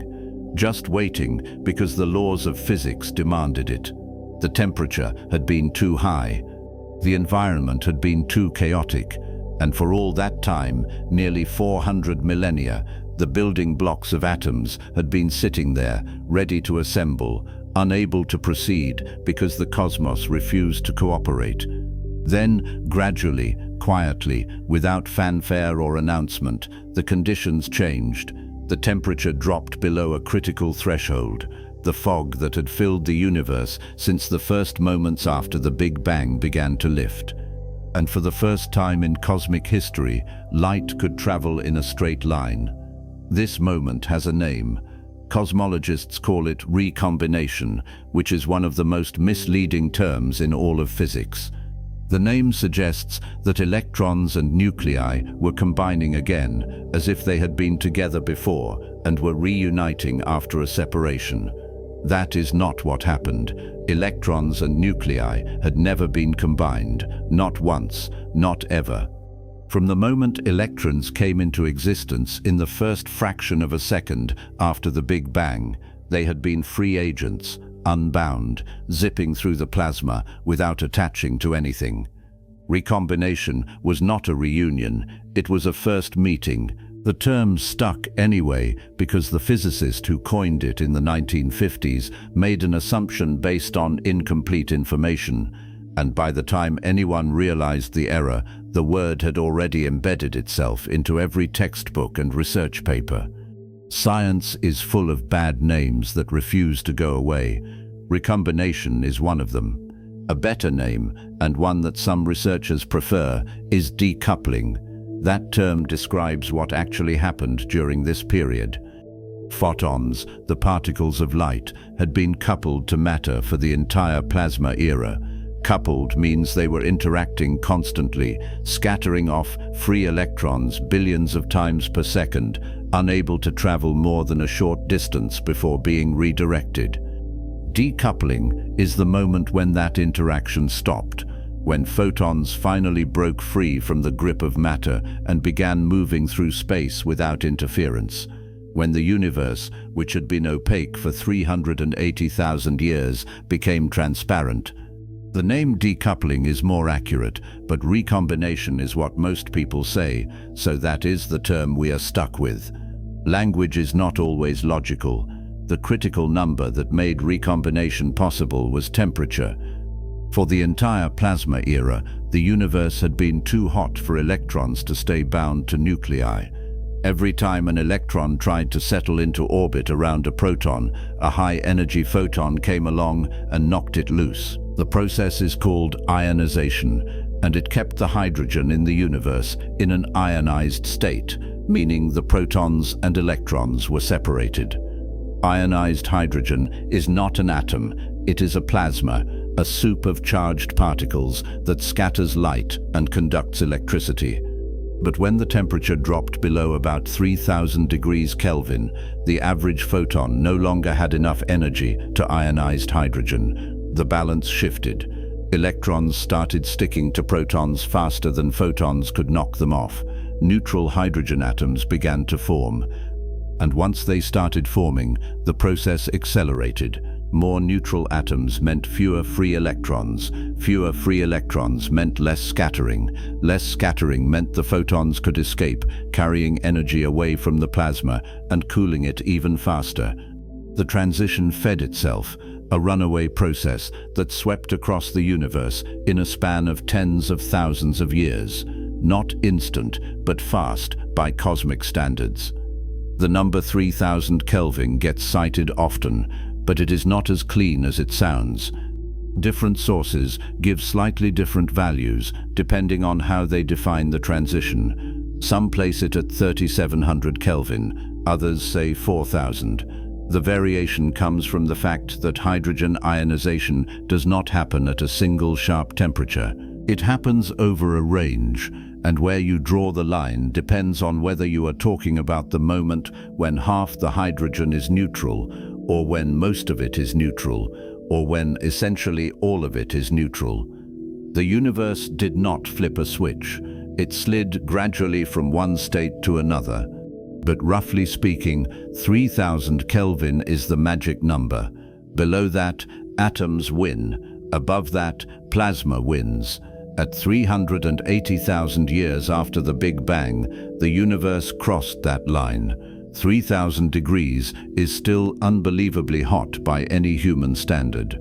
It is hotter than molten lava, hotter than the surface of Venus, hot enough to glow with a dull red light if you could somehow see it, but it is not hot enough to keep hydrogen ionized, and that made all the difference.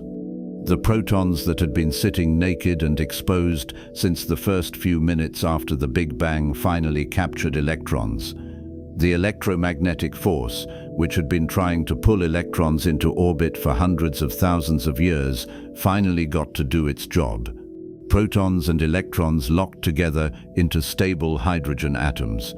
Helium nuclei, which had been drifting through the plasma since Big Bang nucleosynthesis, also captured electrons and became neutral helium atoms. And in that moment, the universe stopped being a plasma and became a gas. A hot gas, yes. A glowing gas, certainly. But a gas made of neutral atoms, not a plasma of charged particles. The distinction might seem technical, but it changed everything. The first and most immediate consequence was that the universe became transparent. For 380,000 years, light had been trapped.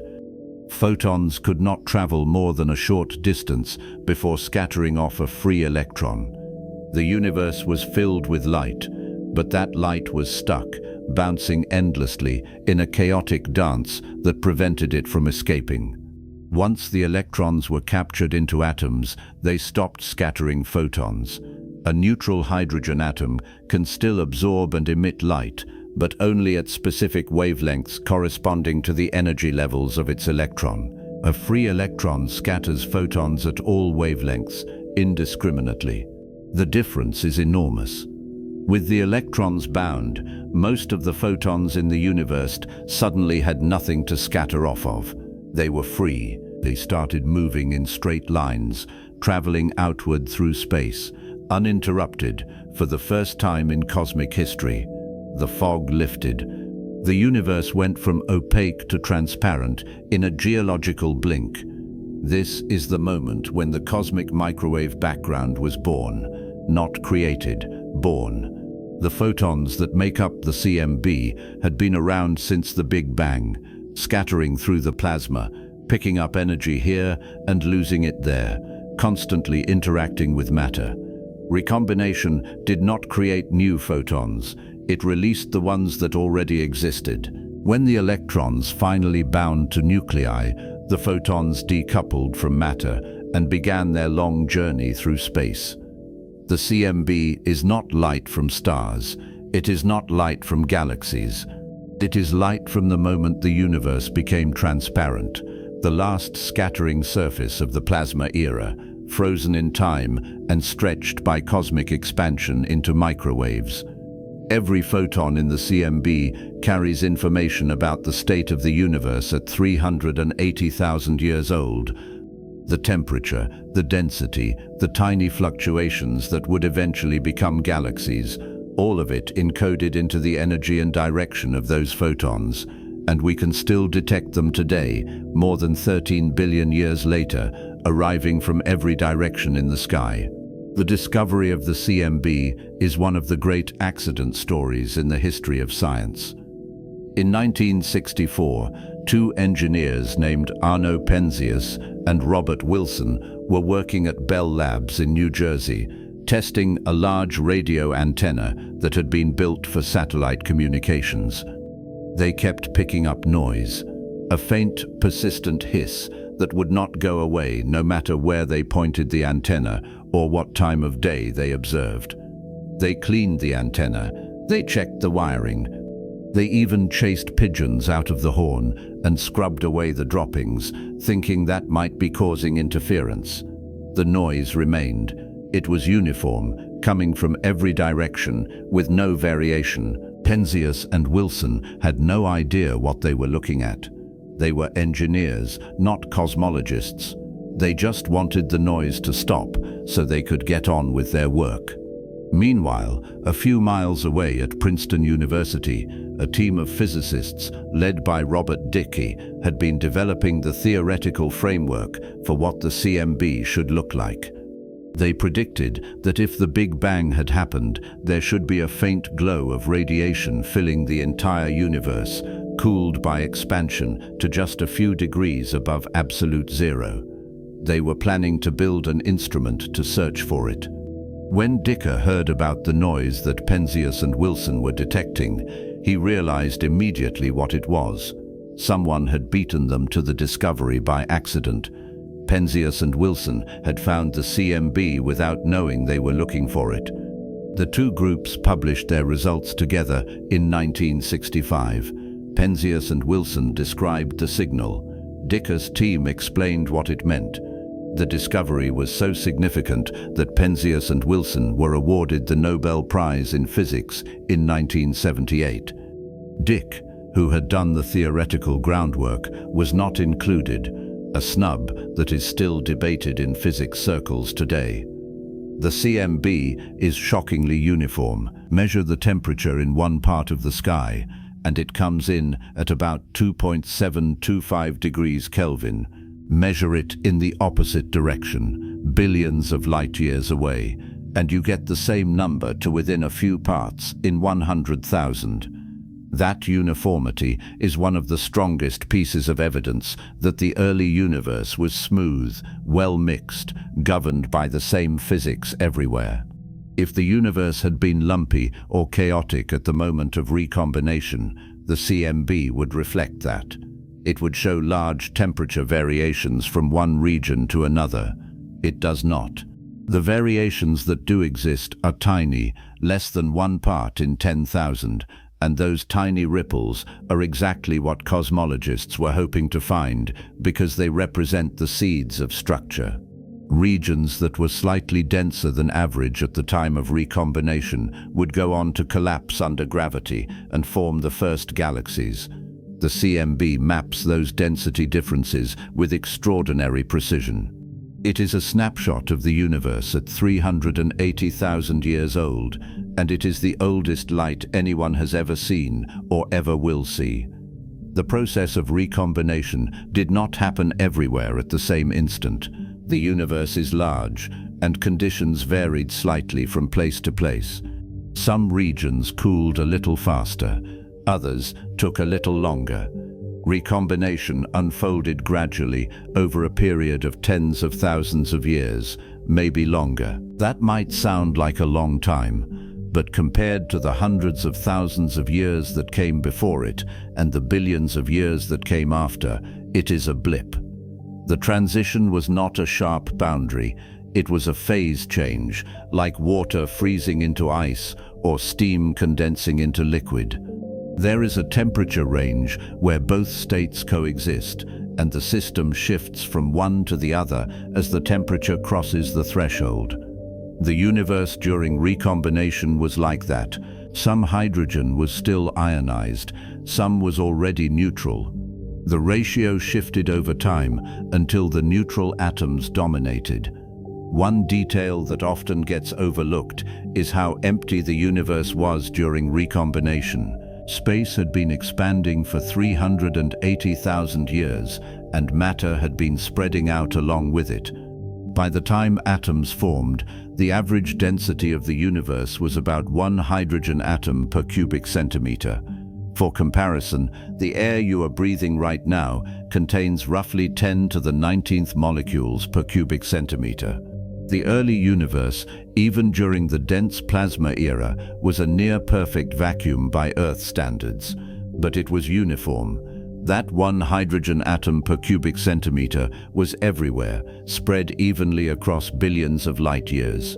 There were no voids yet, no clusters, no empty spaces between galaxies because there were no galaxies. Just a smooth, even distribution of hydrogen and helium gas, glowing faintly in the afterglow of the Big Bang, cooling as space stretched. The photons that decoupled during recombination have been traveling ever since. They started out as visible light, with wavelengths corresponding to the temperature of the plasma at 3000 Kelvin. Over the next 13 billion years, as the universe expanded, those wavelengths were stretched along with space itself. The light shifted from visible to infrared to microwave, redshifted by a factor of about 1000. Today, the CMB photons have wavelengths of about 1 millimeter, firmly in the microwave part of the spectrum. That is why they are invisible to the naked eye.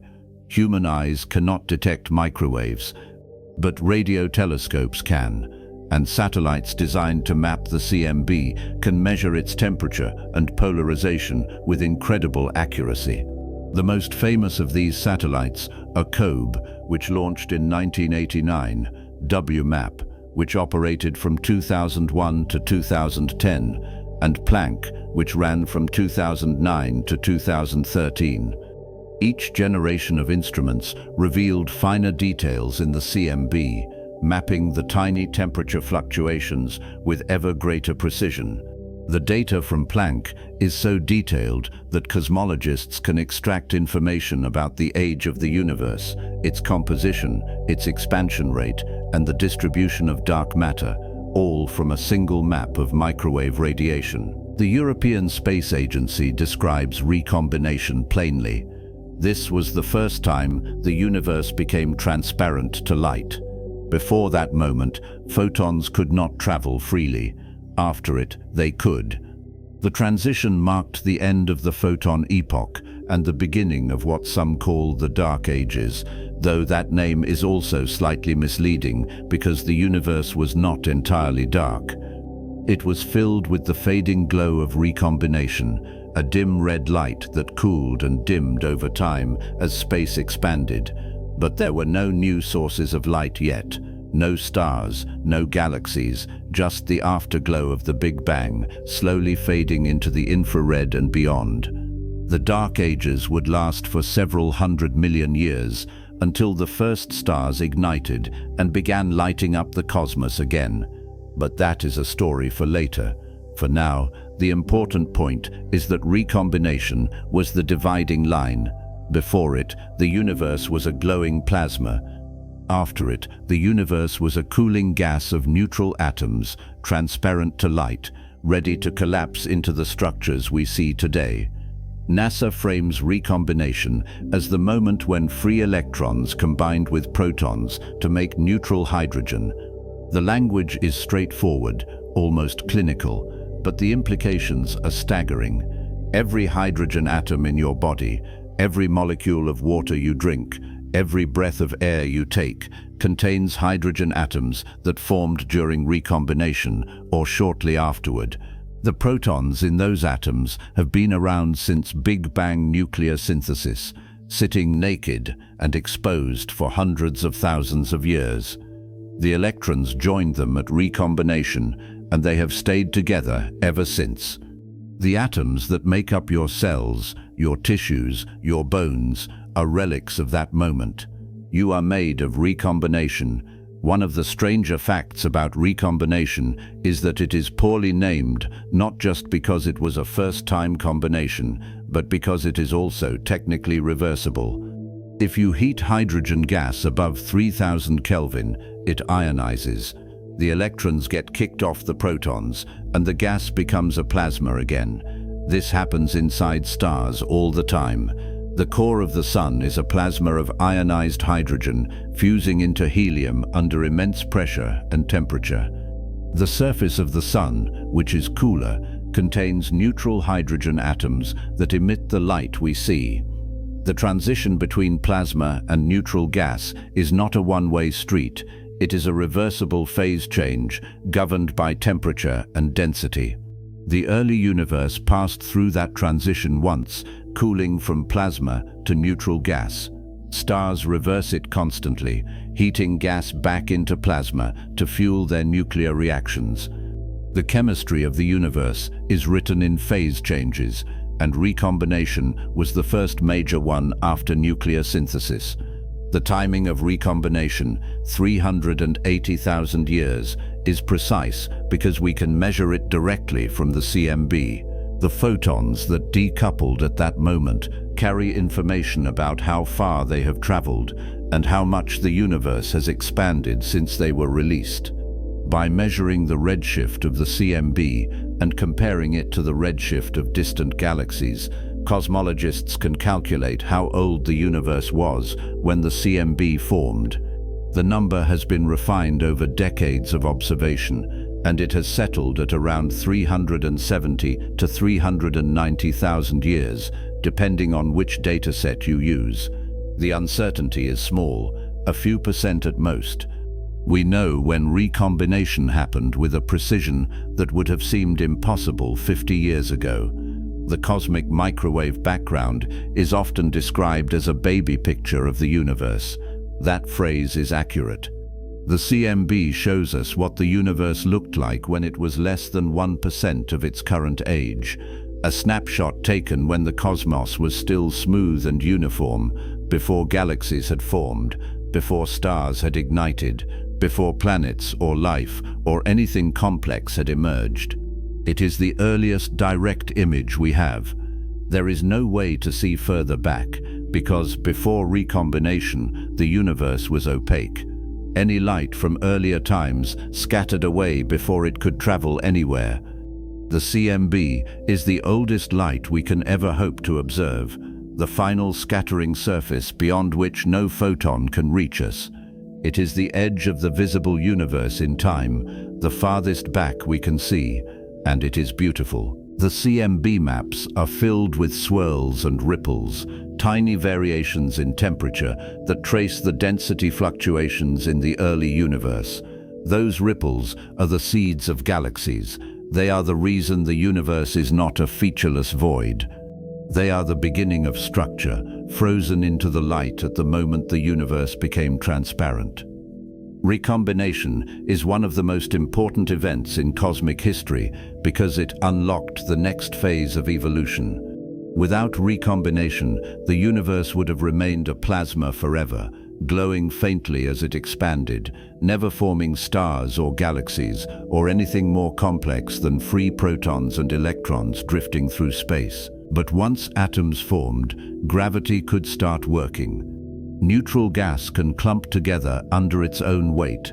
Ionized plasma resists clumping because charged particles repel each other and because radiation pressure pushes against gravitational collapse.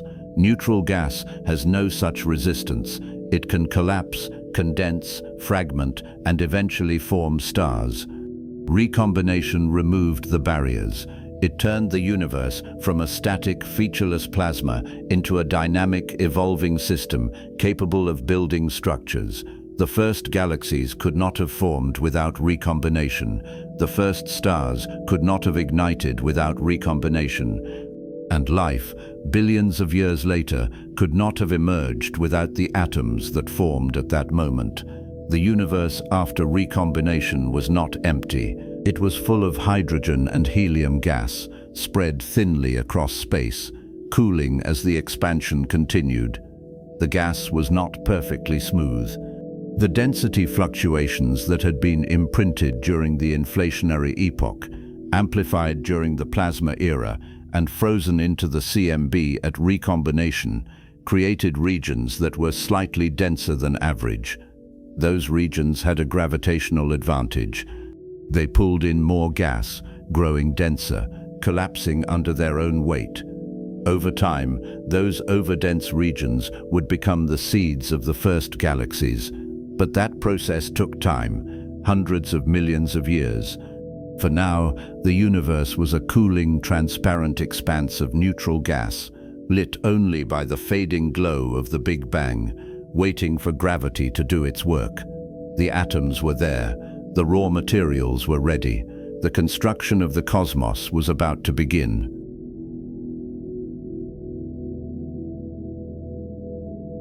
The universe had crossed a line. At 380,000 years old, recombination had lifted the fog.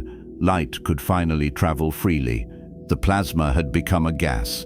Electrons had settled into orbit around nuclei, forming the first stable atoms in cosmic history. Hydrogen, mostly. Helium, a significant minority, a trace of lithium scattered here and there like seasoning. And with those atoms in place, the universe now contained something it had never possessed before. Structure. Not the kind of structure you could see with your eyes, not yet. There were no galaxies, no stars, no planets, just neutral gas, cooling and expanding, transparent to light for the first time. But at the smallest scale, the atomic scale, structure had finally arrived, and that structure was strange, stranger than anyone realized for most of human history. Stranger, in some ways, than the Big Bang itself. An atom is not what you think it is. That is the first thing to understand. When most people picture an atom, they see something like a tiny solar system. A solid nucleus at the center, with electrons orbiting around it in neat circular paths, spinning like planets around a sun. That image is everywhere. Textbooks use it. Science museums display it. Children draw it in school, and it is completely wrong. Not just a simplification, wrong. The reality of what an atom actually is, how it behaves, and what it is made of, violates almost every intuition the human brain has about how objects should work. Atoms are not little solar systems. They are not solid. They are not even mostly solid. And the electrons inside them are not orbiting anything in the way you use that word. Let's start with the basics, the things we can say without getting into quantum weirdness. An atom has two parts, a nucleus and an electron cloud. The nucleus sits at the center. It is made of protons and neutrons, bound together by the strong nuclear force. The nucleus is tiny, unbelievably tiny, but it contains almost all of the atom's mass. A hydrogen atom, the simplest one, has a nucleus that is just a single proton. Helium has two protons and usually two neutrons. Heavier elements have more of both, but no matter how many protons and neutrons you pack into a nucleus, it stays small. The nucleus of an atom is about 100,000 times smaller than the atom itself. If you scaled an atom up to the size of a football stadium, the nucleus would be a marble sitting at the 50-yard line. Everything else, the entire rest of the stadium, would be occupied by the electron cloud. That is the first piece of strangeness.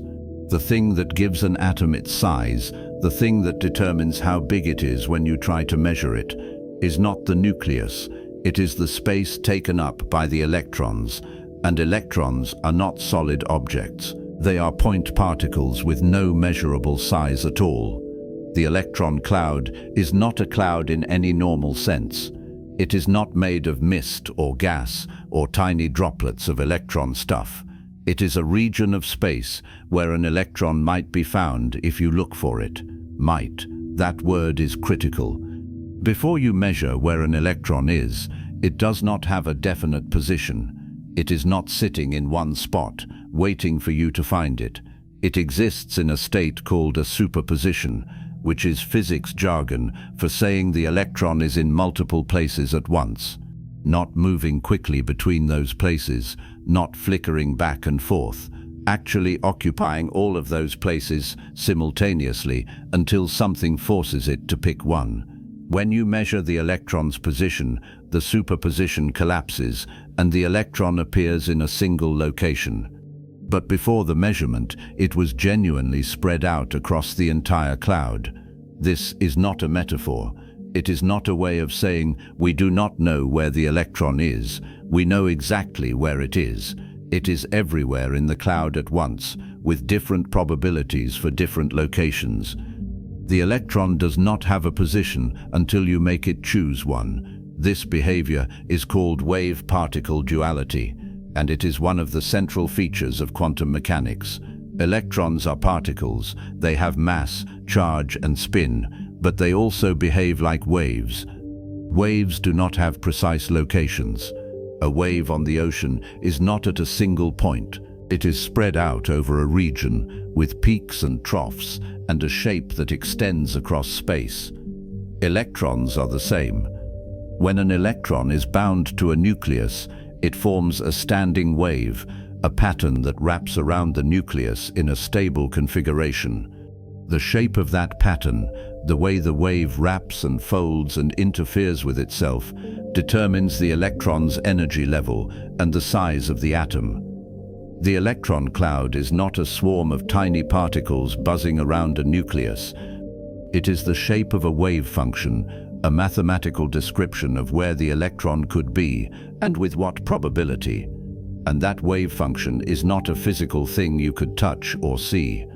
It is a field of probabilities, a map of likelihood, and it only resolves into something definite when an interaction forces the system to pick a specific outcome. Physicists sometimes describe this by saying the electron is in a state of being everywhere and nowhere at once. That phrasing sounds mystical, and it annoys a lot of scientists because it makes quantum mechanics sound more magical than it is.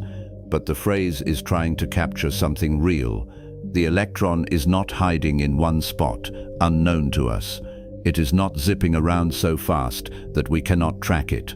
It is genuinely delocalized, spread across the entire orbital, existing in a superposition of all possible positions until a measurement collapses that superposition into a single result.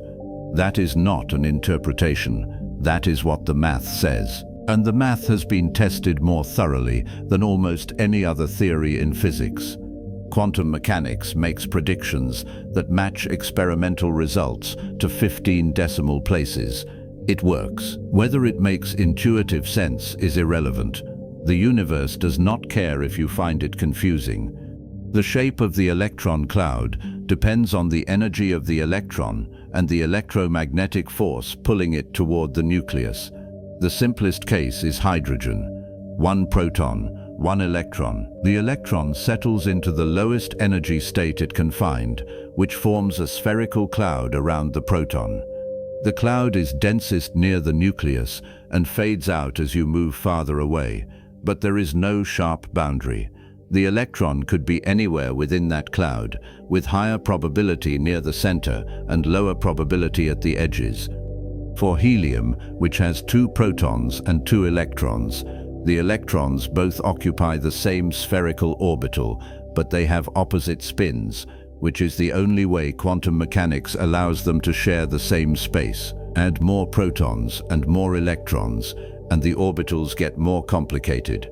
They start taking on shapes with names like p orbitals, d orbitals, f orbitals, each one a different 3-dimensional pattern of probability.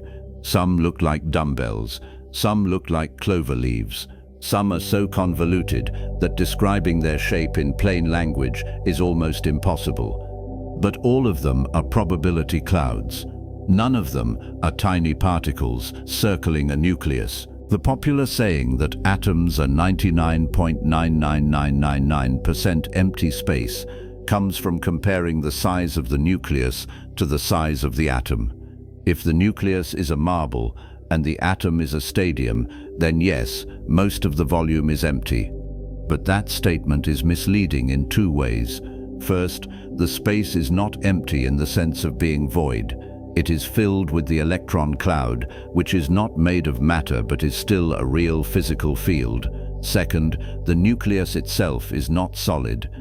Protons and neutrons are made of quarks, and quarks are point particles with no measurable size.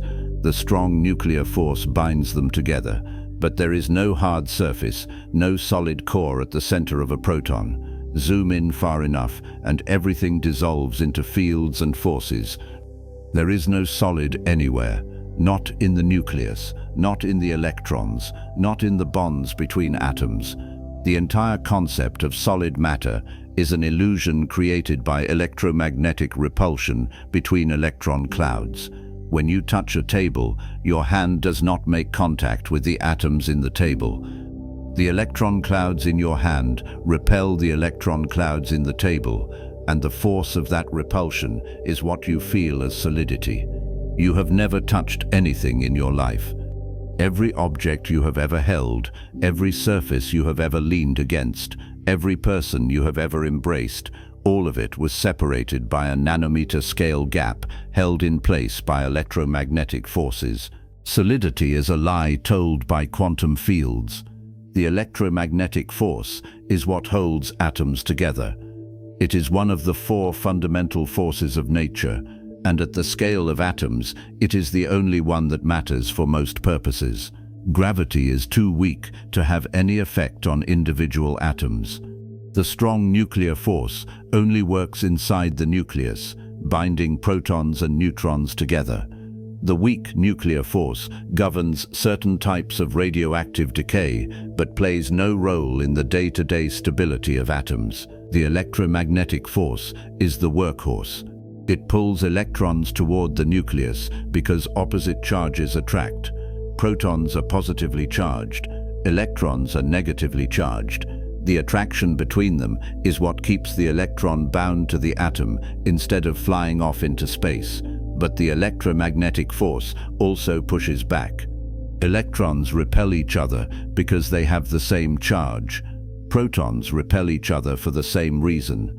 The structure of an atom is a delicate balance between attraction and repulsion mediated by quantum mechanics, which imposes rules about where electrons can and cannot exist. One of those rules is the Pauli exclusion principle, named after the physicist Wolfgang Pauli, who discovered it in the 1920s. The principle states that no 2 electrons can occupy the exact same quantum state at the same time. That means if 2 electrons are in the same orbital, they have to have opposite spins. If all the orbitals at a given energy level are full, new electrons have to go into higher energy orbitals, farther from the nucleus. This is why atoms get bigger as you add more electrons. The first 2 electrons fill the lowest energy orbital. The next 8 fill the next set of orbitals, and so on, building up layer by layer. The Pauli exclusion principle is the reason the periodic table has the structure it does. It is the reason chemistry works the way it does, and it is the reason you do not fall through the floor when you stand up. The electrons in the atoms of your feet repel the electrons in the atoms of the ground, and the Pauli exclusion principle ensures that they cannot simply merge together. Solid matter exists because quantum mechanics forbids electrons from occupying the same space. All of this was unknown for most of human history. People knew about atoms in a vague philosophical sense since the ancient Greeks, but nobody understood what atoms actually were until the early 20th century.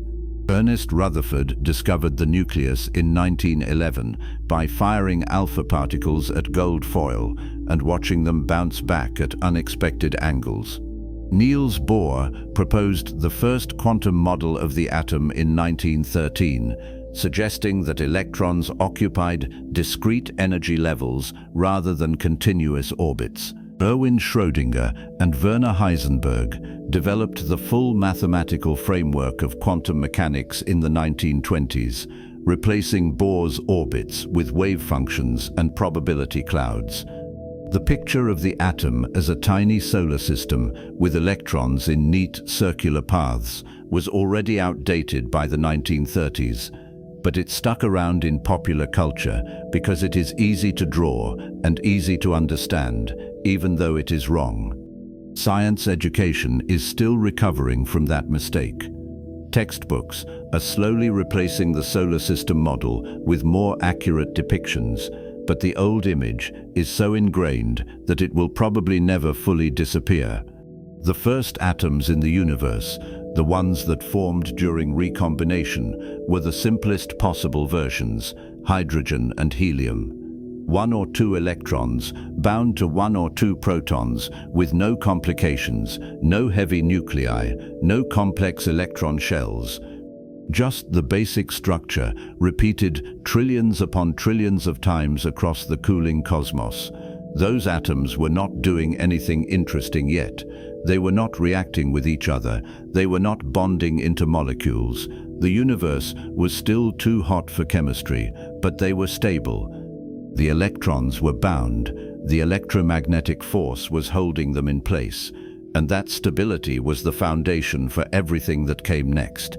Without stable atoms, there would be no molecules. Without molecules, no stars. Without stars, no heavy elements. Without heavy elements, no planets. Without planets, no life. The first hydrogen atom that formed at recombination 380,000 years after the Big Bang was the ancestor of every atom in your body. The proton at its center is still here, locked inside some nucleus somewhere in the universe. The electron that bound to it might have been scattered and replaced 1 billion times, but the pattern, the structure of an atom, has endured unchanged for over 13 billion years. One of the most counterintuitive aspects of atoms is that they do not have a fixed size.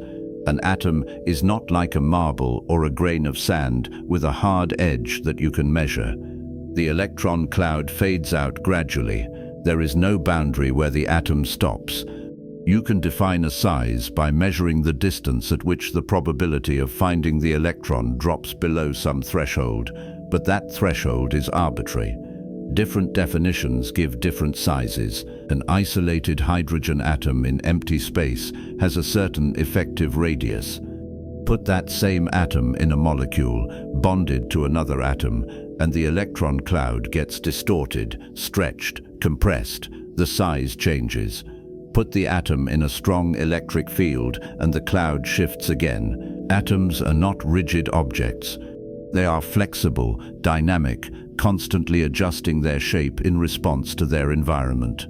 The idea of a hard, unchanging particle that you can pick up and move around is a macroscopic illusion. At the atomic scale, everything is soft, everything is probabilistic, and nothing has sharp edges. The electron cloud is also where all of chemistry happens. When two atoms come close together, their electron clouds overlap. If the overlap is energetically favorable, the atoms bond, sharing or transferring electrons to form a molecule. If the overlap is unfavorable, the atoms repel each other and move apart. The entire field of chemistry, every reaction, every compound, every material that has ever existed, is the result of electron clouds interacting under the influence of the electromagnetic force and the rules of quantum mechanics. The nucleus barely participates. It sits at the center, providing mass and positive charge, anchoring the electron cloud in place. But the electrons do all the work. They form bonds. They carry electric current. They absorb and emit light. They determine the color, texture, reactivity, and behavior of every substance in the universe. Matter, as you experience it, is electron behavior. The nucleus is just along for the ride. This has a strange implication. The properties of matter, the things that make wood different from steel or water different from air, are determined almost entirely by the arrangement of electron clouds, not by the nuclei themselves. Swap out the nucleus of a carbon atom for a silicon atom, and the chemistry changes because the nucleus has more protons, which pulls the electrons in tighter and changes the size and shape of the electron cloud. But the nucleus itself is not directly involved in the bonding. It is the electrons that matter. This is why isotopes, atoms with the same number of protons but different numbers of neutrons, behave almost identically in chemical reactions. The neutrons add mass to the nucleus, but they do not change the charge, so the electron cloud stays the same. Carbon-12 and carbon-14 are chemically identical, even though carbon-14 is radioactive. The nucleus is decaying, spitting out particles and energy, but the electron cloud does not care. It goes on forming the same bonds, participating in the same reactions, as if nothing were wrong. Chemistry is blind to the nucleus. The fact that atoms are mostly empty space has fueled a lot of popular science speculation. If atoms are 99.99999% void, people ask, why can't we just pass through walls? Why can't we compress matter down to nothing? The answer is that the empty space is not accessible. The electromagnetic force is unimaginably strong at atomic scales.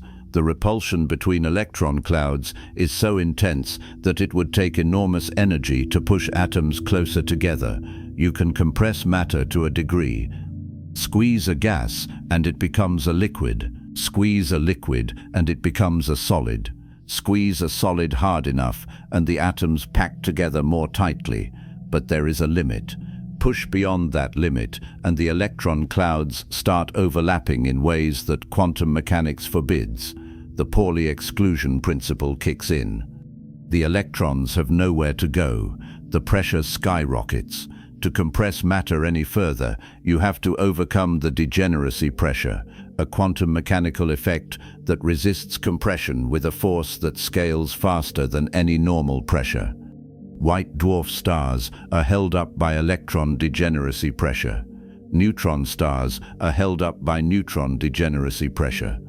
In both cases, the matter is packed so tightly that the atoms have collapsed, the electron clouds have been crushed, and the material has become something that does not exist anywhere else in nature. But even then, the matter does not compress to zero volume. The quantum forces resist. The universe has rules, and those rules prevent matter from simply disappearing into its own emptiness. Another implication of the wave nature of electrons is that they can tunnel through barriers. This is called quantum tunneling, and it is one of the strangest predictions of quantum mechanics. If an electron encounters a barrier, a region of space where its energy is too low to pass through classically, there is still a small probability that it will appear on the other side. The wave function extends into the barrier, and if the barrier is thin enough, the wave function leaks through to the other side. When the electron is measured, there is a chance, often a very small chance, that it will be found beyond the barrier, as if it had tunneled through solid matter. This is not science fiction. Tunneling happens constantly at the atomic scale. It is the mechanism behind alpha decay in radioactive nuclei. It is how electrons move through certain types of materials in electronics, and it is the reason the sun shines. The fusion reactions in the core of the sun require protons to get close enough to each other to fuse, but the electromagnetic repulsion between them is so strong that classically they should never be able to touch. Quantum tunneling allows a small fraction of protons to tunnel through the repulsive barrier and fuse anyway. Without tunneling, stars would not ignite. Without stars, there would be no heavy elements. Without heavy elements, no planets or life. The fact that electrons can exist in multiple places at once and occasionally pass through walls they should not be able to cross is not a quirk. It is essential to the structure of the universe. The electromagnetic force, the one holding all of this together, is mediated by photons. That is a piece of information that sounds abstract, but matters enormously. Forces, at the quantum level, are not just pulls or pushes, they are exchanges of particles. The electromagnetic force between an electron and a proton is transmitted by virtual photons, particles that pop into existence for a fraction of a second, carry momentum between the charged particles, and then vanish. These virtual photons are not the same as the real photons that make up light. They cannot be detected directly. They exist only as mathematical intermediaries in the equations, but their effects are real. The strength of the electromagnetic force, the speed at which it acts, the way it falls off with distance, all of it is determined by the properties of the photon. If photons had mass, the electromagnetic force would behave differently. Atoms would be unstable, chemistry would not work, the universe would be unrecognizable. The fact that photons are massless is one of the reasons atoms can exist at all. The first atoms in the universe had no idea they were pioneers. They did not know they were the first stable structures in cosmic history, the first objects that could persist for longer than a fraction of a second without being torn apart by heat or radiation. They just existed, drifting through space, cooling as the universe expanded, waiting for gravity to pull them together into clouds dense enough to collapse. It would take hundreds of millions of years. The first stars would not ignite until the universe was several 100 million years old, and until then, the cosmos was dark. No new light sources, no fusion reactions, just the fading glow of the cosmic microwave background, red shifting into the infrared as space stretched. And in that darkness, the atoms drifted. Hydrogen, mostly. Helium, a quarter of the total by mass. A trace of lithium, barely worth mentioning. Simple atoms, basic atoms.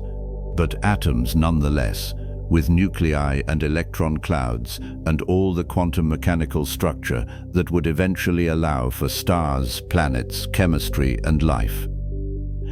The structure of those first atoms, the way they were built, the forces that held them together, the quantum rules that governed their behavior, all of it was set during the first fraction of a second after the Big Bang. The constants of nature, the strength of the electromagnetic force, the mass of the electron, the charge of the proton, were determined in the earliest moments of cosmic history. Once those constants were fixed, the rest followed inevitably. Atoms would form when the temperature dropped low enough. Molecules would form when atoms collided under the right conditions. Stars would ignite when gravity compressed hydrogen gas to the point where fusion could begin. And from stars, the heavy elements would emerge, forged in the cores of dying suns, scattered into space by supernovae, mixed into the next generation of gas clouds and planets. The atoms that formed at recombination were the starting point for all of that. They were the raw material, the blank canvas, the foundation on which the universe would build everything that came after. And they were mostly empty, mostly void, mostly nothing, held together by forces that operate at scales the human brain was not designed to comprehend. But they were enough. They were stable, and stability, in a universe that began as a seething ball of energy too hot for matter to exist, is everything.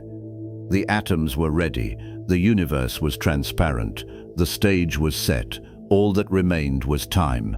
Time for gravity to pull the gas into clumps. Time for those clumps to collapse and heat and ignite. Time for stars to begin the slow work of building the periodic table, one fusion reaction at a time. The first atoms were simple. The next generation would be anything but. The atomic architects had finished their first draft, hydrogen and helium, sketched in haste during recombination. Now the universe needed something more. It needed carbon, oxygen, iron, the heavy elements that would make planets possible and life inevitable. It needed stars, and stars were coming. The atoms had been built. The construction of the elements was about to begin.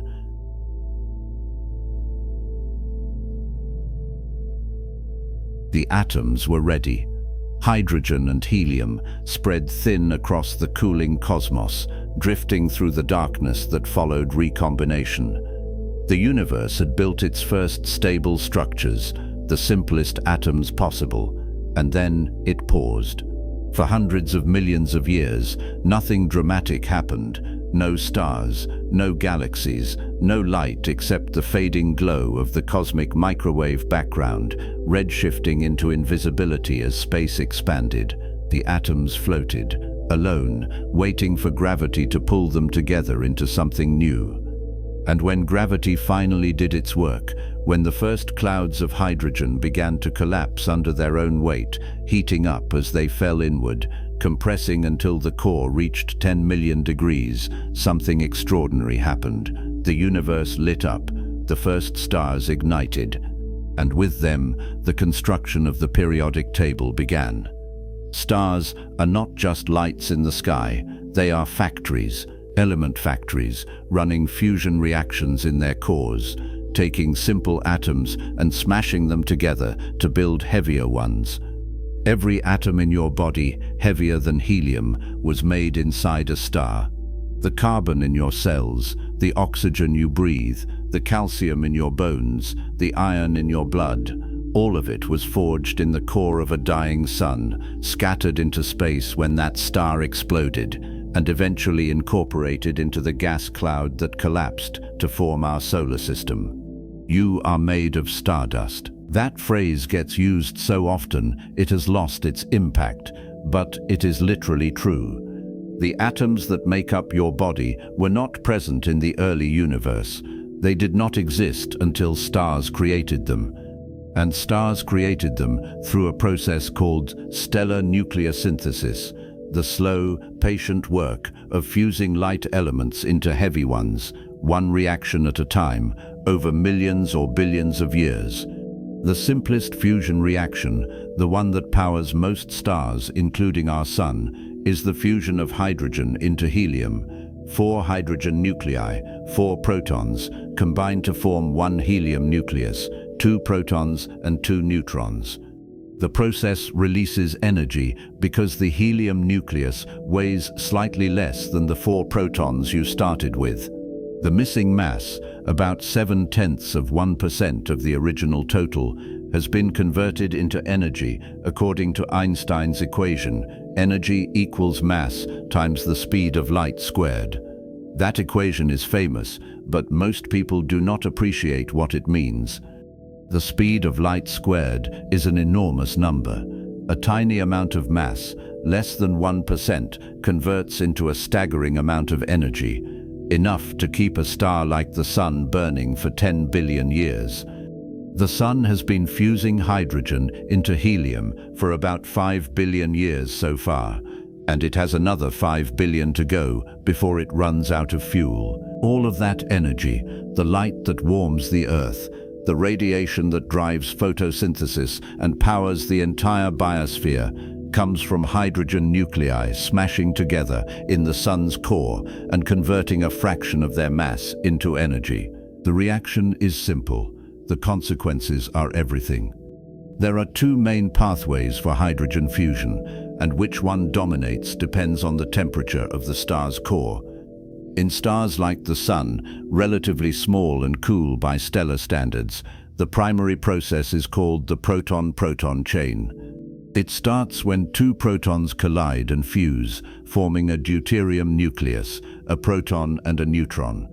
One of the protons has to convert into a neutron during the collision, a process mediated by the weak nuclear force, and that conversion is rare.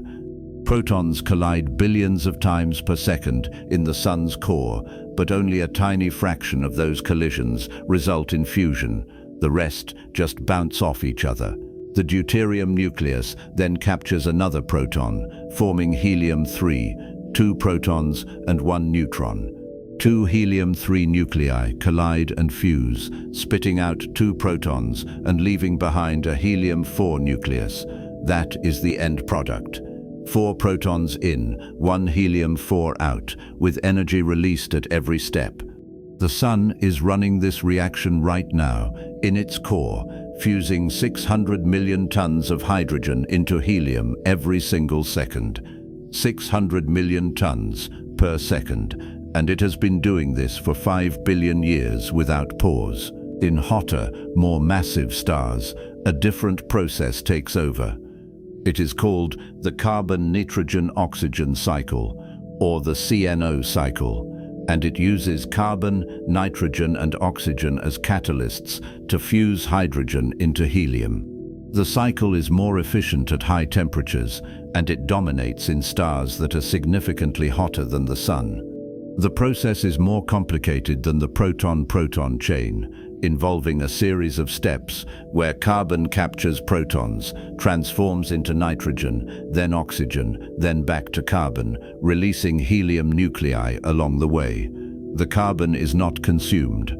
It acts as a catalyst, facilitating the fusion but emerging unchanged at the end. This is important because it means that once a star has even a small amount of carbon in its core, the CNO cycle can run, speeding up the fusion process and allowing the star to burn hotter and brighter. The first stars, the ones that formed from purely primordial gas with no carbon or oxygen, had to rely entirely on the proton-proton chain. Later generations of stars, formed from gas enriched by the deaths of earlier stars, could use the CNO cycle from the start. Hydrogen fusion is the main event for most of a star's life. It is the reaction that keeps the star stable, balancing the inward pull of gravity with the outward pressure of the energy released by fusion. But eventually, the hydrogen in the core runs out. The star has spent millions or billions of years fusing hydrogen into helium, and now the core is full of helium with no hydrogen left to burn. For a star like the Sun, this is the beginning of the end. The core, no longer supported by fusion, starts to contract under its own gravity. As it contracts, it heats up. The outer layers of the star expand and cool, turning the star into a red giant. The core keeps contracting and heating until it reaches about 100 million degrees, hot enough for helium fusion to begin. 3 helium nuclei fuse together to form carbon. This is called the triple alpha process, and it is the first step beyond hydrogen and helium. Carbon, the element that forms the backbone of organic chemistry, the foundation of life, is made by fusing helium in the cores of dying stars. The triple alpha process is named after alpha particles, which is another name for helium-4 nuclei. 3 alphas, 3 helium nuclei, fuse to make carbon. It is a delicate process. Two helium nuclei can fuse to form beryllium-8, but beryllium-8 is unstable and decays almost instantly. The only way to make carbon is for a third helium nucleus to collide with the beryllium-8 before it decays, fusing into carbon-12. That requires precise timing and very high densities, the kind you only find in the cores of stars. Once carbon forms, it can capture another helium nucleus and turn into oxygen. This is how stars build the first elements beyond helium. Carbon and oxygen, the two most important elements for life, are made in the helium-burning cores of red giants. The Sun will do this one day. In about 5 billion years, the Sun's core will run out of hydrogen, contract, heat up, and start fusing helium into carbon and oxygen. The outer layers will expand, swallowing Mercury and Venus, possibly reaching Earth. Then the core will run out of helium, and for the Sun, that is the end. It does not have enough mass to heat the core any further. The outer layers will drift off into space, forming a planetary nebula, and the core will collapse into a white dwarf, a dense, hot ember of carbon and oxygen that will cool slowly over trillions of years. But for more massive stars, the ones with at least 8 times the mass of the Sun, the story continues. When the helium runs out, the core contracts and heats again. If the star is massive enough, the core reaches 600 million degrees, hot enough to fuse carbon. Carbon fuses with itself to form neon, magnesium, sodium. Oxygen fuses to form silicon, sulfur, phosphorus. Each stage of fusion runs faster than the one before because the temperature keeps rising and the heavier nuclei release less energy per reaction. A massive star might spend 1 million years fusing hydrogen, a few 100,000 years fusing helium, a few 100 years fusing carbon, and only a few days fusing silicon. The final stage, silicon burning, happens in the last few hours of the star's life. Silicon fuses into iron, and that is where the process stops. Iron is the end of the line. Every element lighter than iron releases energy when it fuses into something heavier. Fusing hydrogen into helium, helium into carbon, carbon into oxygen, all of those reactions are exothermic, meaning they produce more energy than they consume. But iron is different. Fusing iron into heavier elements requires energy. It is endothermic. A star cannot sustain itself by fusing iron because the reaction consumes energy instead of releasing it. Once the core is full of iron, fusion stops. The star has run out of fuel. What happens next is one of the most violent events in the universe. The core, no longer supported by fusion, collapses catastrophically. In less than a second, the core goes from the size of the Earth to the size of a city, compressing matter to densities so extreme that protons and electrons are crushed together, forming neutrons. The collapse releases an enormous amount of energy, and that energy drives a shockwave outward through the star. The shockwave blows the outer layers apart in a supernova, an explosion so bright that it can briefly outshine an entire galaxy. For a few weeks, a single dying star can emit as much light as 100 billion stars combined. And in that explosion, in the heat and chaos of the shockwave tearing through the star's outer layers, elements heavier than iron are finally made. Iron is the most stable nucleus in the periodic table. It has the lowest energy per nucleon, meaning it is the hardest to break apart and the hardest to build from lighter elements. Everything lighter than iron wants to fuse into something heavier, releasing energy in the process. Everything heavier than iron wants to break apart into something lighter, also releasing energy. Iron sits at the bottom of the energy curve, the most stable configuration, and that is why stars stop at iron. But supernovae do not stop at iron. The explosion floods the star with neutrons, particles that have no electric charge and can slam into nuclei without being repelled. Neutrons add mass to a nucleus without changing its charge, and if a nucleus captures enough neutrons fast enough, it can build up into a heavier element before it has time to decay. This process is called rapid neutron capture, or the process, and it is responsible for making roughly half of the elements heavier than iron. Gold, platinum, uranium, thorium, all of the heavy elements that are rare and valuable, were made in supernovae through rapid neutron capture.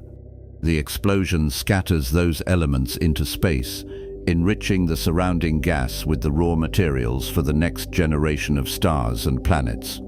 Supernovae are the reason the universe has a periodic table at all. Without them, there would be no elements beyond iron. No copper, no zinc, no silver, no lead. None of the heavy metals that make up the cores of rocky planets or the circuits in electronic devices.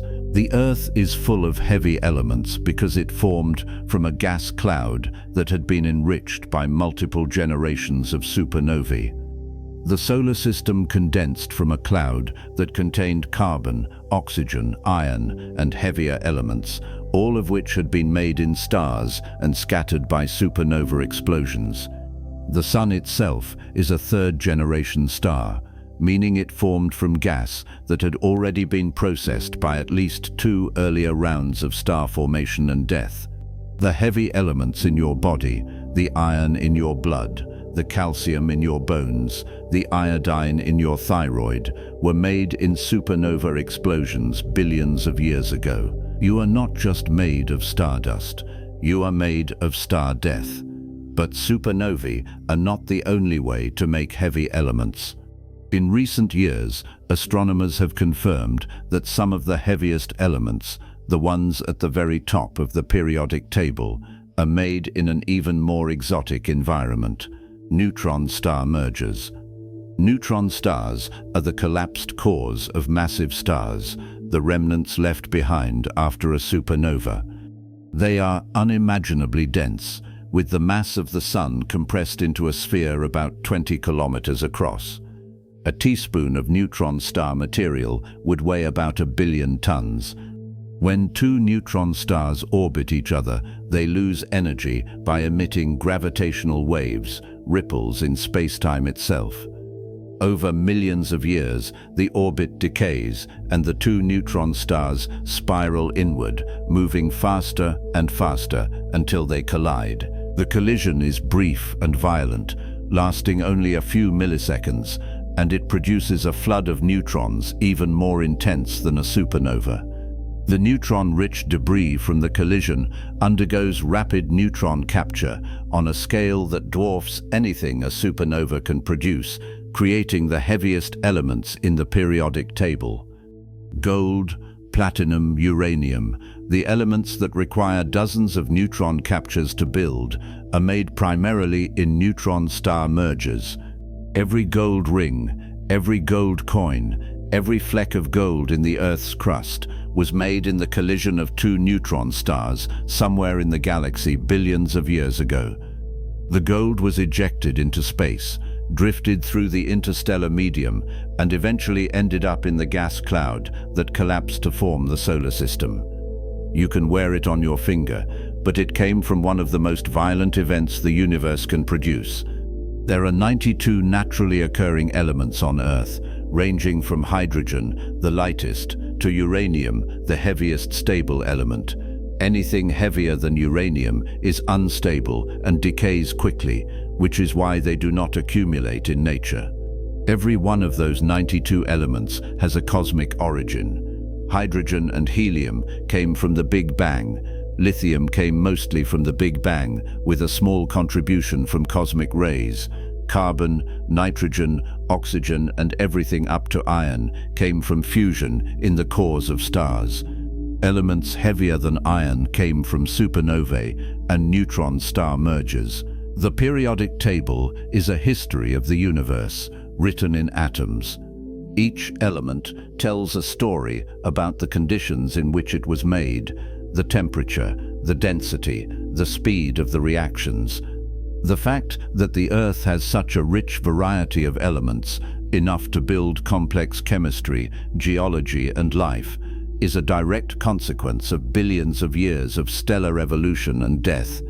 The universe had to go through multiple generations of stars, fusing light elements into heavy ones, exploding in supernovae, scattering the debris into space, and repeating the cycle before planets like Earth could form. The process is still happening. Right now, as you read this, stars are fusing hydrogen into helium. Red giants are fusing helium into carbon and oxygen. Massive stars are running through carbon, oxygen, and silicon burning, building up iron cores that will collapse in the next few thousand years or the next few days. Supernovae are exploding somewhere in the universe every few seconds, scattering heavy elements into the interstellar medium. Neutron stars are colliding, producing gold and platinum and uranium. The universe is still building the periodic table, one star at a time, one explosion at a time. The atoms that make up your body were created in stars, but the process did not stop with you. New atoms are being made constantly, and they will eventually end up in future stars, future planets, future forms of life that have not been imagined yet. One of the strangest facts about stellar nucleosynthesis is how inefficient it is. Stars spend billions of years fusing hydrogen into helium, but only a small fraction of the star's mass is ever converted into energy. The Sun will fuse about 10% of its total mass before it runs out of hydrogen and becomes a red giant. The rest of the hydrogen in the outer layers never gets hot enough to fuse. It just sits there, carried along for the ride, until the Sun sheds its outer layers and the hydrogen drifts back into space, unused. Massive stars are more efficient because they burn hotter and faster, but even they only fuse a fraction of their mass before the core collapses. The majority of the star's material is ejected into space without ever participating in fusion. This inefficiency is why the universe is still mostly hydrogen and helium. Even after nearly 14 billion years of star formation, only about 2% of the universe's ordinary matter has been fused into heavier elements. The rest is still sitting around as primordial hydrogen and helium, waiting for its turn to be pulled into a star and burned. The distribution of elements in the universe reflects their cosmic origins. Hydrogen is the most abundant element by far, making up about 75% of the universe's ordinary matter by mass. Helium is next at about 25%. Everything else, all 90 elements heavier than helium, accounts for less than 2% of the total. Astronomers call everything heavier than helium metals, which is confusing because it includes carbon, oxygen, and nitrogen, elements that nobody would call metals in ordinary language. But from an astronomer's perspective, if it is not hydrogen or helium, it is a metal. The metallicity of a star, the fraction of its mass that is made up of elements heavier than helium, tells you when and where it formed. The oldest stars, the ones that formed from nearly primordial gas, have very low metallicity, sometimes less than 1/10,000th the metallicity of the Sun. They are made almost entirely of hydrogen and helium, with only trace amounts of heavier elements. Younger stars, like the Sun, have higher metallicity because they formed from gas that had been enriched by earlier generations of stars. The Sun's metallicity is about 2%, meaning 2% of its mass is made up of elements heavier than helium. That does not sound like much, but it is enough to make a huge difference. Without that 2%, there would be no rocky planets, no Earth, no life. The existence of heavy elements is not guaranteed. The universe could have been much simpler if stars had never formed, or if they had formed but never exploded. The periodic table would stop at helium. There would be no carbon, no oxygen, no iron, nothing to build planets or chemistry or life. The fact that stars do form and that they do explode is a consequence of the specific values of the fundamental constants of nature. The strength of the strong nuclear force, the mass of the proton, the charge of the electron, all of those constants had to fall within a narrow range for stars to work the way they do. Change the strong force by a few percent, and nuclei would either be too stable or too unstable to allow fusion. Change the mass of the proton, and stars might never ignite, or they might burn too fast to last long enough to build heavy elements. The universe we live in, the one with 92 natural elements and a rich variety of chemistry, is not the only possible universe. It is a specific configuration, finely tuned in ways that physicists do not fully understand, that allows stars to fuse hydrogen into helium, helium into carbon, and so on up the periodic table, all the way to uranium and beyond. The fact that you exist, made of carbon and oxygen and iron and dozens of other elements, is a direct consequence of stellar nuclear synthesis. Every atom in your body had to be made somewhere. The hydrogen came from the Big Bang. The heavier elements came from stars. The process took billions of years, required the deaths of countless stars, and involved some of the most extreme conditions the universe can produce. The core of a massive star, moments before it collapses, is one of the hottest, densest environments that has ever existed outside of the first few seconds after the Big Bang. The collision of two neutron stars is one of the most violent events in modern cosmology, releasing more energy in a fraction of a second than the sun will emit in its entire 10 billion year lifetime. And all of it, the heat, the pressure, the explosions, the collisions, was necessary to make the elements that would eventually clump together into planets, oceans, cells, and brains. You are not separate from the universe. You are a piece of it, assembled from atoms that were forged in stars and scattered across space, drifting for billions of years until they found their way into the solar system, the Earth, and eventually you. The periodic table is a monument to cosmic history. Every element is a chapter in the story of the universe, from the Big Bang to the present day. Hydrogen and helium, the first two entries, are relics of the first few minutes after the universe began. Carbon, nitrogen, and oxygen, the building blocks of organic chemistry, are products of stellar fusion made in the cores of red giants over millions of years. Iron, the most stable nucleus, is the endpoint of fusion in massive stars, the element that brings fusion to a halt and triggers the collapse that leads to a supernova. Gold, platinum, and uranium, the heaviest natural elements, are made in the most extreme environments the universe can produce, in the colliding remnants of dead stars. The table is not just a list of elements. It is a timeline, a record of the processes that shaped the universe from a hot, uniform plasma into a cosmos filled with stars, planets, and life. And you, sitting there reading this, are part of that record. The atoms that make up your body are entries in the periodic table, each one with its own origin story, each one a product of cosmic evolution. You are not just in the universe, you are the universe, aware of itself, looking back at its own history, written in atoms.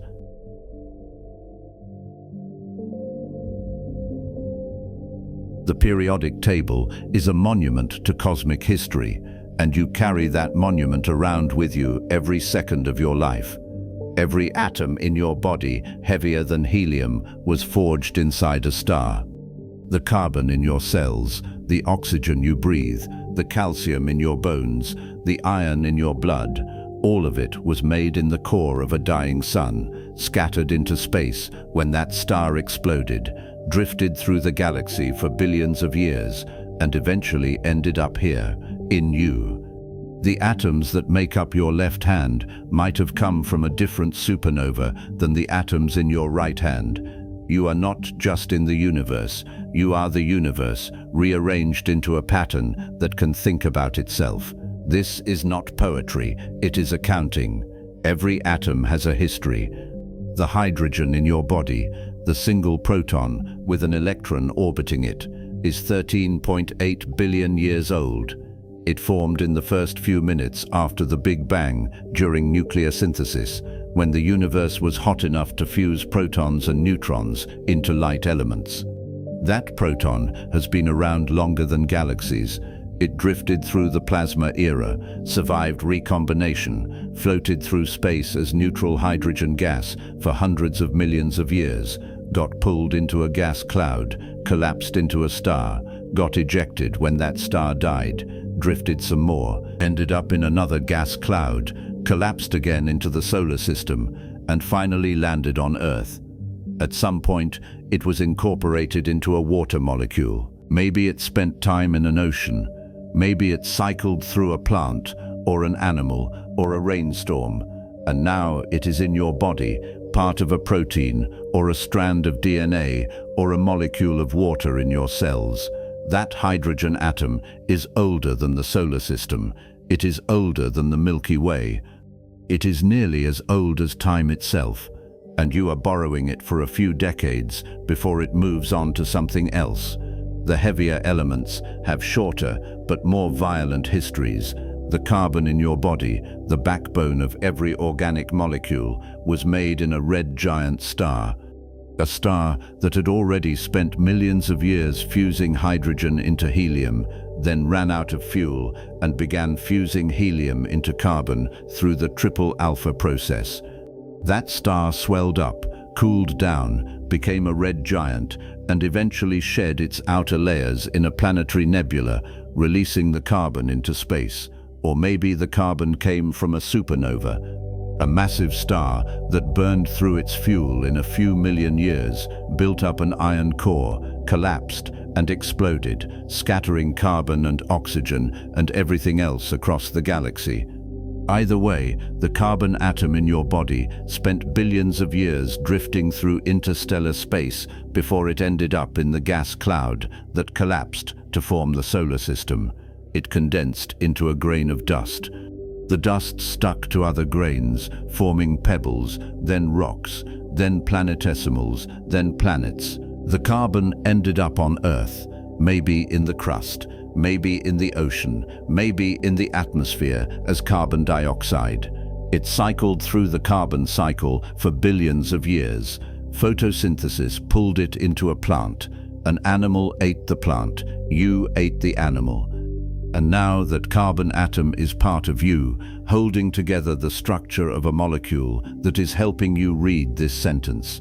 The iron in your blood has the most dramatic origin story. Iron is the end of the line for stellar fusion. A massive star, at least 8 times the mass of the Sun, fuses hydrogen into helium, helium into carbon, carbon into oxygen, oxygen into silicon, silicon into iron.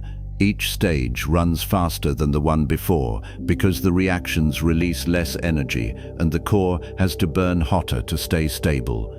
By the time the core is full of iron, the star is out of options. Iron does not release energy when it fuses, it absorbs energy. The core can no longer support itself. It collapses in less than a second, compressing matter to neutron star densities, then rebounds in a shock wave that blows the outer layers apart. The explosion is a supernova, one of the most violent events the universe can produce. The shock wave heats the outer layers to billions of degrees, and in that heat, iron nuclei are forged from lighter elements and scattered into space.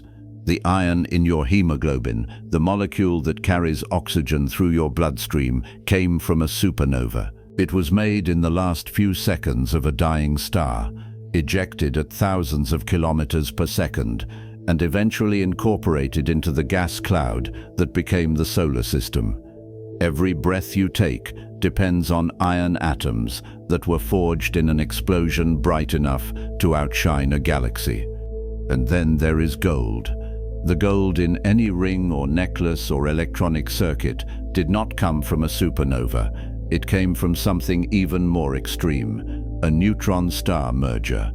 2 dead stars, each the collapsed core of a massive supernova, orbiting each other for millions of years, slowly losing energy by emitting gravitational waves, spiraling inward, moving faster and faster until they collided.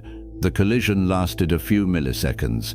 The neutron-rich debris from the merger underwent rapid neutron capture, building up the heaviest elements in the periodic table: gold, platinum, uranium. All of the elements that require dozens of neutron captures to form were made in that collision. The gold was ejected into space, drifted through the galaxy, ended up in the gas cloud that formed the solar system, condensed into the Earth, and billions of years later, humans dug it out of the ground and put it on their fingers. Every gold atom on Earth was made in the collision of two neutron stars, every single one. There is no other way to make it. The fact that gold is rare is a direct consequence of how hard it is to produce. Neutron star mergers are uncommon. Supernovae are frequent by comparison, which is why iron is much more abundant than gold. The periodic table is not just a list of elements. It is a ranked list of cosmic violence, sorted by how extreme the conditions have to be to forge each element. The atoms that make up your body are not permanent residents. You are not a static collection of particles. You are a pattern, a temporary arrangement of atoms that flows through you and moves on. The average atom in your body stays for a few years at most before it is replaced. You eat food. The food is broken down into molecules. The molecules are absorbed into your bloodstream.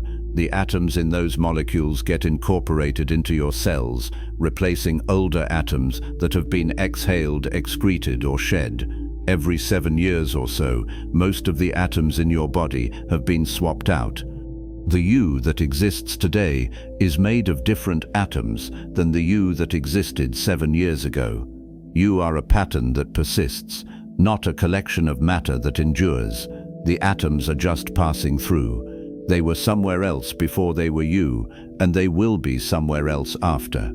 You are renting atoms from the universe. Eventually, you have to give them back.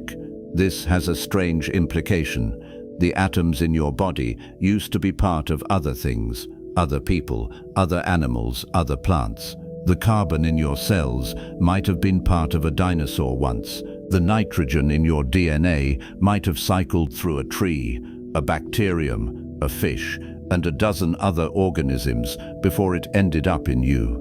The oxygen you just inhaled might have been exhaled by someone on the other side of the planet a few weeks ago. The water you drink contains hydrogen and oxygen atoms that have been recycled through the biosphere for billions of years. Every molecule of water on Earth has been through countless organisms. You are drinking dinosaur pee. You are drinking ocean water that evaporated, fell as rain, and cycled through rivers and lakes and underground aquifers before it came out of your tap. The atoms do not care.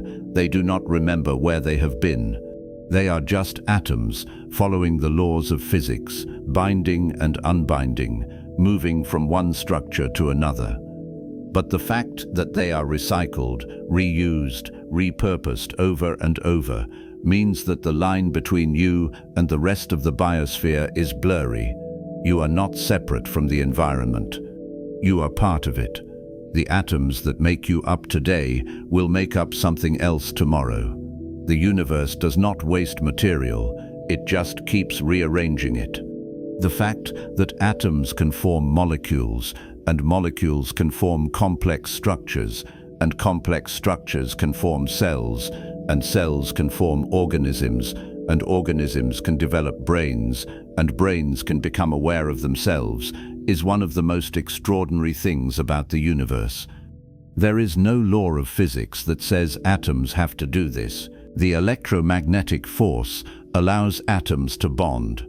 Quantum mechanics sets the rules for how those bonds work. But nothing in the rules requires that atoms will eventually assemble into something capable of thinking. The universe did not have to produce life. It did not have to produce consciousness. It could have been a cold, empty expanse of hydrogen and helium gas, expanding forever, with no stars, no planets, no structures more complex than a dust grain. But that is not what happened. Stars formed, planets formed, chemistry happened. And on at least one planet, possibly more, the chemistry became complicated enough to start replicating itself. Life is chemistry that copies itself. That is all it is, at the most basic level. A molecule that can make more of itself using raw materials from the environment. Once you have that, evolution kicks in. Copying errors introduce variation. Some variations work better than others. The ones that work better make more copies. Over billions of years, that process builds complexity. Single cells become multicellular organisms. Multicellular organisms develop nervous systems. Nervous systems develop brains. Brains develop the ability to model the world, to remember the past, to predict the future, and eventually to reflect on their own existence. Consciousness is what happens when matter becomes complex enough to notice itself. Nobody fully understands how consciousness works. It is one of the hardest problems in science, maybe the hardest. You can map a brain. You can identify which neurons fire when a person sees a red object, or hears a sound, or feels pain. You can trace the electrical signals moving through the brain, watch the chemistry of neurotransmitters diffusing across synapses, measure the activity of different brain regions during different tasks. But none of that explains why there is something it is like to be you. Why does the firing of neurons produce the sensation of redness or the feeling of pain? Why is there an internal experience at all? A computer processes information, but as far as we know, it does not experience anything. A thermostat responds to temperature, but it does not feel hot or cold. A brain processes sensory input, and somehow that processing produces a subjective experience. Nobody knows how. There are theories. Some argue that consciousness is an emergent property of complex information processing, something that arises when a system reaches a certain level of integration and feedback. Others argue that consciousness is fundamental, a basic feature of the universe like mass or charge, and that brains are just structures that amplify it. None of the theories are satisfying. None of them explain why the lights are on, why there is a you inside your head watching the world through your eyes. The mystery persists. But whatever consciousness is, it is made of atoms. Your brain is made of neurons, and neurons are made of cells, and cells are made of molecules, and molecules are made of atoms. Carbon, hydrogen, oxygen, nitrogen, phosphorus, sulfur, a few trace elements. The same atoms that make up rocks, water, air, stars. There is nothing special about the atoms in your brain. A carbon atom in a neuron is the same as a carbon atom in a tree, or a diamond, or a cloud of interstellar gas. The difference is the arrangement. The atoms in your brain are organized into structures that process information, form memories, generate thoughts. The structure is what matters, not the material. You could, in principle, replace every atom in your brain with a different atom of the same element, and as long as the structure stayed the same, you would still be you. The atoms are replaceable, the pattern is what counts. And the pattern is a product of evolution, shaped by billions of years of natural selection, built from the raw materials that stars scattered into space when they died. This means you are a way for the universe to know itself. That phrase comes from Carl Sagan, and it is one of the best summaries of what it means to be human. The atoms in your body were forged in stars. They drifted through space for billions of years. They clumped together into a planet. They cycled through the biosphere. They assembled into a brain. And now they are thinking about where they came from. You are made of stardust, and you are aware of that fact. The universe spent 13.8 billion years arranging matter into structures complex enough to reflect on their own existence. Stars had to form, live and die. Planets had to condense. Life had to emerge. Evolution had to run for billions of years. And the result is you, sitting there, reading these words, aware that the atoms in your body are older than the Earth, that they were made in stars, that they will outlast you and move on to something else. You are a temporary arrangement of ancient matter, and you are thinking about it. That is not a common occurrence. Most of the universe is not aware of itself. Most of it is just atoms drifting through space, following the laws of physics, not thinking about anything. But a tiny fraction of the universe, the part that is organized into brains, has become aware. And that awareness is the most remarkable thing the universe has done so far. The fact that we can trace the history of atoms from the Big Bang to the present is itself astonishing. Nobody knew where atoms came from until the 20th century. For most of human history, matter was just assumed to be eternal, uncreated, always there.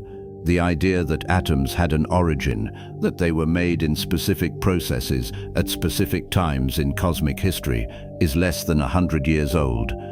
The discovery of the cosmic microwave background in 1964 confirmed that the universe had a hot, dense beginning.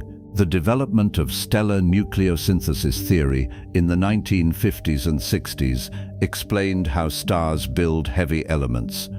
The observation of supernova remnants and neutron star mergers in the late 20th and early 21st centuries confirmed that those events scatter heavy elements into space. The story of where atoms come from is a recent story.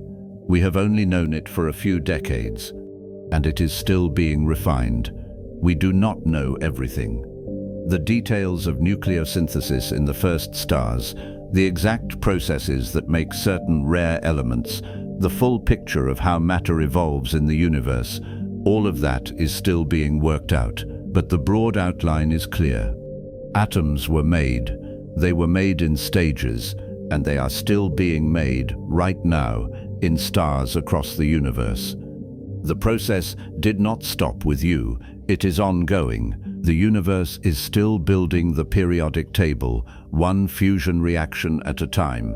This raises the question of what happens next. The atoms in your body will not last forever in their current arrangement. You will die. Your body will decompose. The molecules will break apart. The atoms will be released back into the environment. Some will be absorbed by plants. Some will be washed into the ocean. Some will drift into the atmosphere. They will cycle through the biosphere over and over for as long as the Earth exists.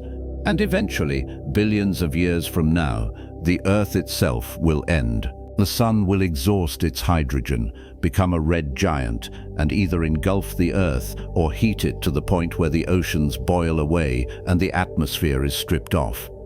If the Earth survives, it will be a lifeless, scorched rock orbiting a dying star.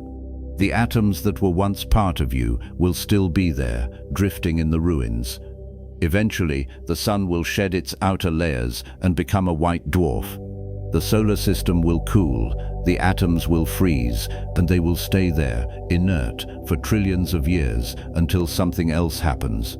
On longer timescales, the fate of the atoms depends on the fate of the universe. If the universe keeps expanding forever, which current evidence suggests it will, then eventually all the stars will burn out. Star formation will stop when the universe runs out of hydrogen gas to collapse into new stars. The last stars will die. The galaxies will go dark. Black holes will evaporate through Hawking radiation, a process that takes 10 to the 100 years or more. Protons themselves might decay, though no experiment has ever seen it happen, and the predicted timescale is 10 to the 34 years or longer. If protons decay, then atoms will eventually disintegrate. The nuclei will fall apart. The universe will be left with nothing but radiation and a few stray particles drifting through an ever-expanding void. If protons do not decay, the atoms will persist, frozen, inert, scattered across a dark, cold, empty universe, that has run out of energy to do anything interesting. Either way, the era of atoms, the era when matter is organized into structures capable of doing chemistry and building complexity, is temporary. It is a phase in the life of the universe, not a permanent state. The universe began with no atoms. It will end with no atoms, or at least no atoms that are doing anything worth mentioning. But that ending is so far in the future that it is almost meaningless. Trillions of years, timescales so long that they make the age of the universe look like a blink. For now, the universe is young. It is only 13.8 billion years old. Stars are still forming. Planets are still being born. Life is still evolving. The atoms that were made in the Big Bang and in stars are still cycling through the cosmos, building new structures, creating new possibilities. You are part of that process. You are a structure built from atoms that will exist for a few decades, then dissolve back into the environment. The atoms will move on. They will become part of something else, maybe another organism, maybe a rock. Maybe they will drift into space and end up in a distant star system. The atoms do not care. They are just following the rules. But while they are arranged into you, they are capable of something extraordinary. They are capable of thinking about where they came from. They are capable of looking up at the night sky and recognizing that the light from distant stars is the same light that was released during recombination, stretched and redshifted by the expansion of the universe. They are capable of understanding that the periodic table is a history of the cosmos, that every element tells a story about the conditions in which it was made. They are capable of realizing that consciousness, the thing that makes you you, is a temporary pattern in the flow of atoms, a brief moment of self-awareness in a universe that is mostly unconscious. This is where the story comes full circle. The universe began as energy, pure energy, too hot for matter to exist. It cooled, particles formed, quarks bound into protons and neutrons fused into nuclei. The universe expanded and cooled for hundreds of thousands of years until electrons could finally bind to nuclei and form atoms. Those atoms drifted through space, pulled together by gravity, collapsing into the first stars. The stars fused atoms into heavier elements and scattered them into space when they died. The heavy elements mixed with hydrogen and helium, collapsing into new stars, new planets. On at least one planet, the atoms organized themselves into structures that could replicate, evolve, and eventually think. Those structures are you. You are the universe's way of understanding itself. You are made of atoms that were forged in stars, scattered by supernovae, condensed into planets, and assembled into a brain capable of asking where you came from. The answer is everywhere. You came from the Big Bang. You came from stars. You came from the death of stars. You came from billions of years of cosmic evolution, from the first moments of time to the present day.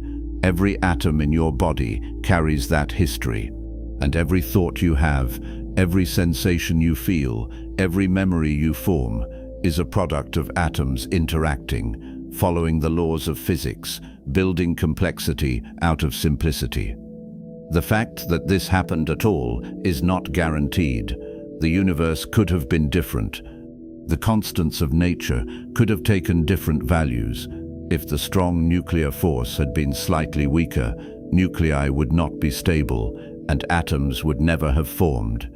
If it had been slightly stronger, hydrogen would have fused too easily in the early universe, and there would be no hydrogen left to fuel stars.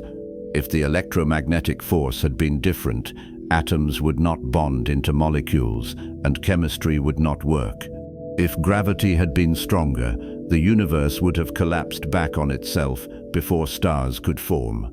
If it had been weaker, matter would have spread out too quickly for gravity to pull it together into galaxies. The universe we live in, the one with stable atoms, long-lived stars, and the possibility of life is a narrow slice of the possible universes that could have existed. Whether that is a coincidence, a consequence of some deeper principle, or evidence of a multiverse where every possible set of constants exists somewhere, nobody knows. But we do know that the universe we ended up with is capable of producing structures complex enough to think about it. And you are one of those structures. You are made of atoms. The atoms were made in stars. The stars were made from the gas that came out of the Big Bang. And the Big Bang, the moment when everything began, is the reason you are here, reading this sentence, aware of your own existence, wondering what it means. The journey from the Big Bang to your brain is the longest journey anything has ever taken, 13.8 billion years.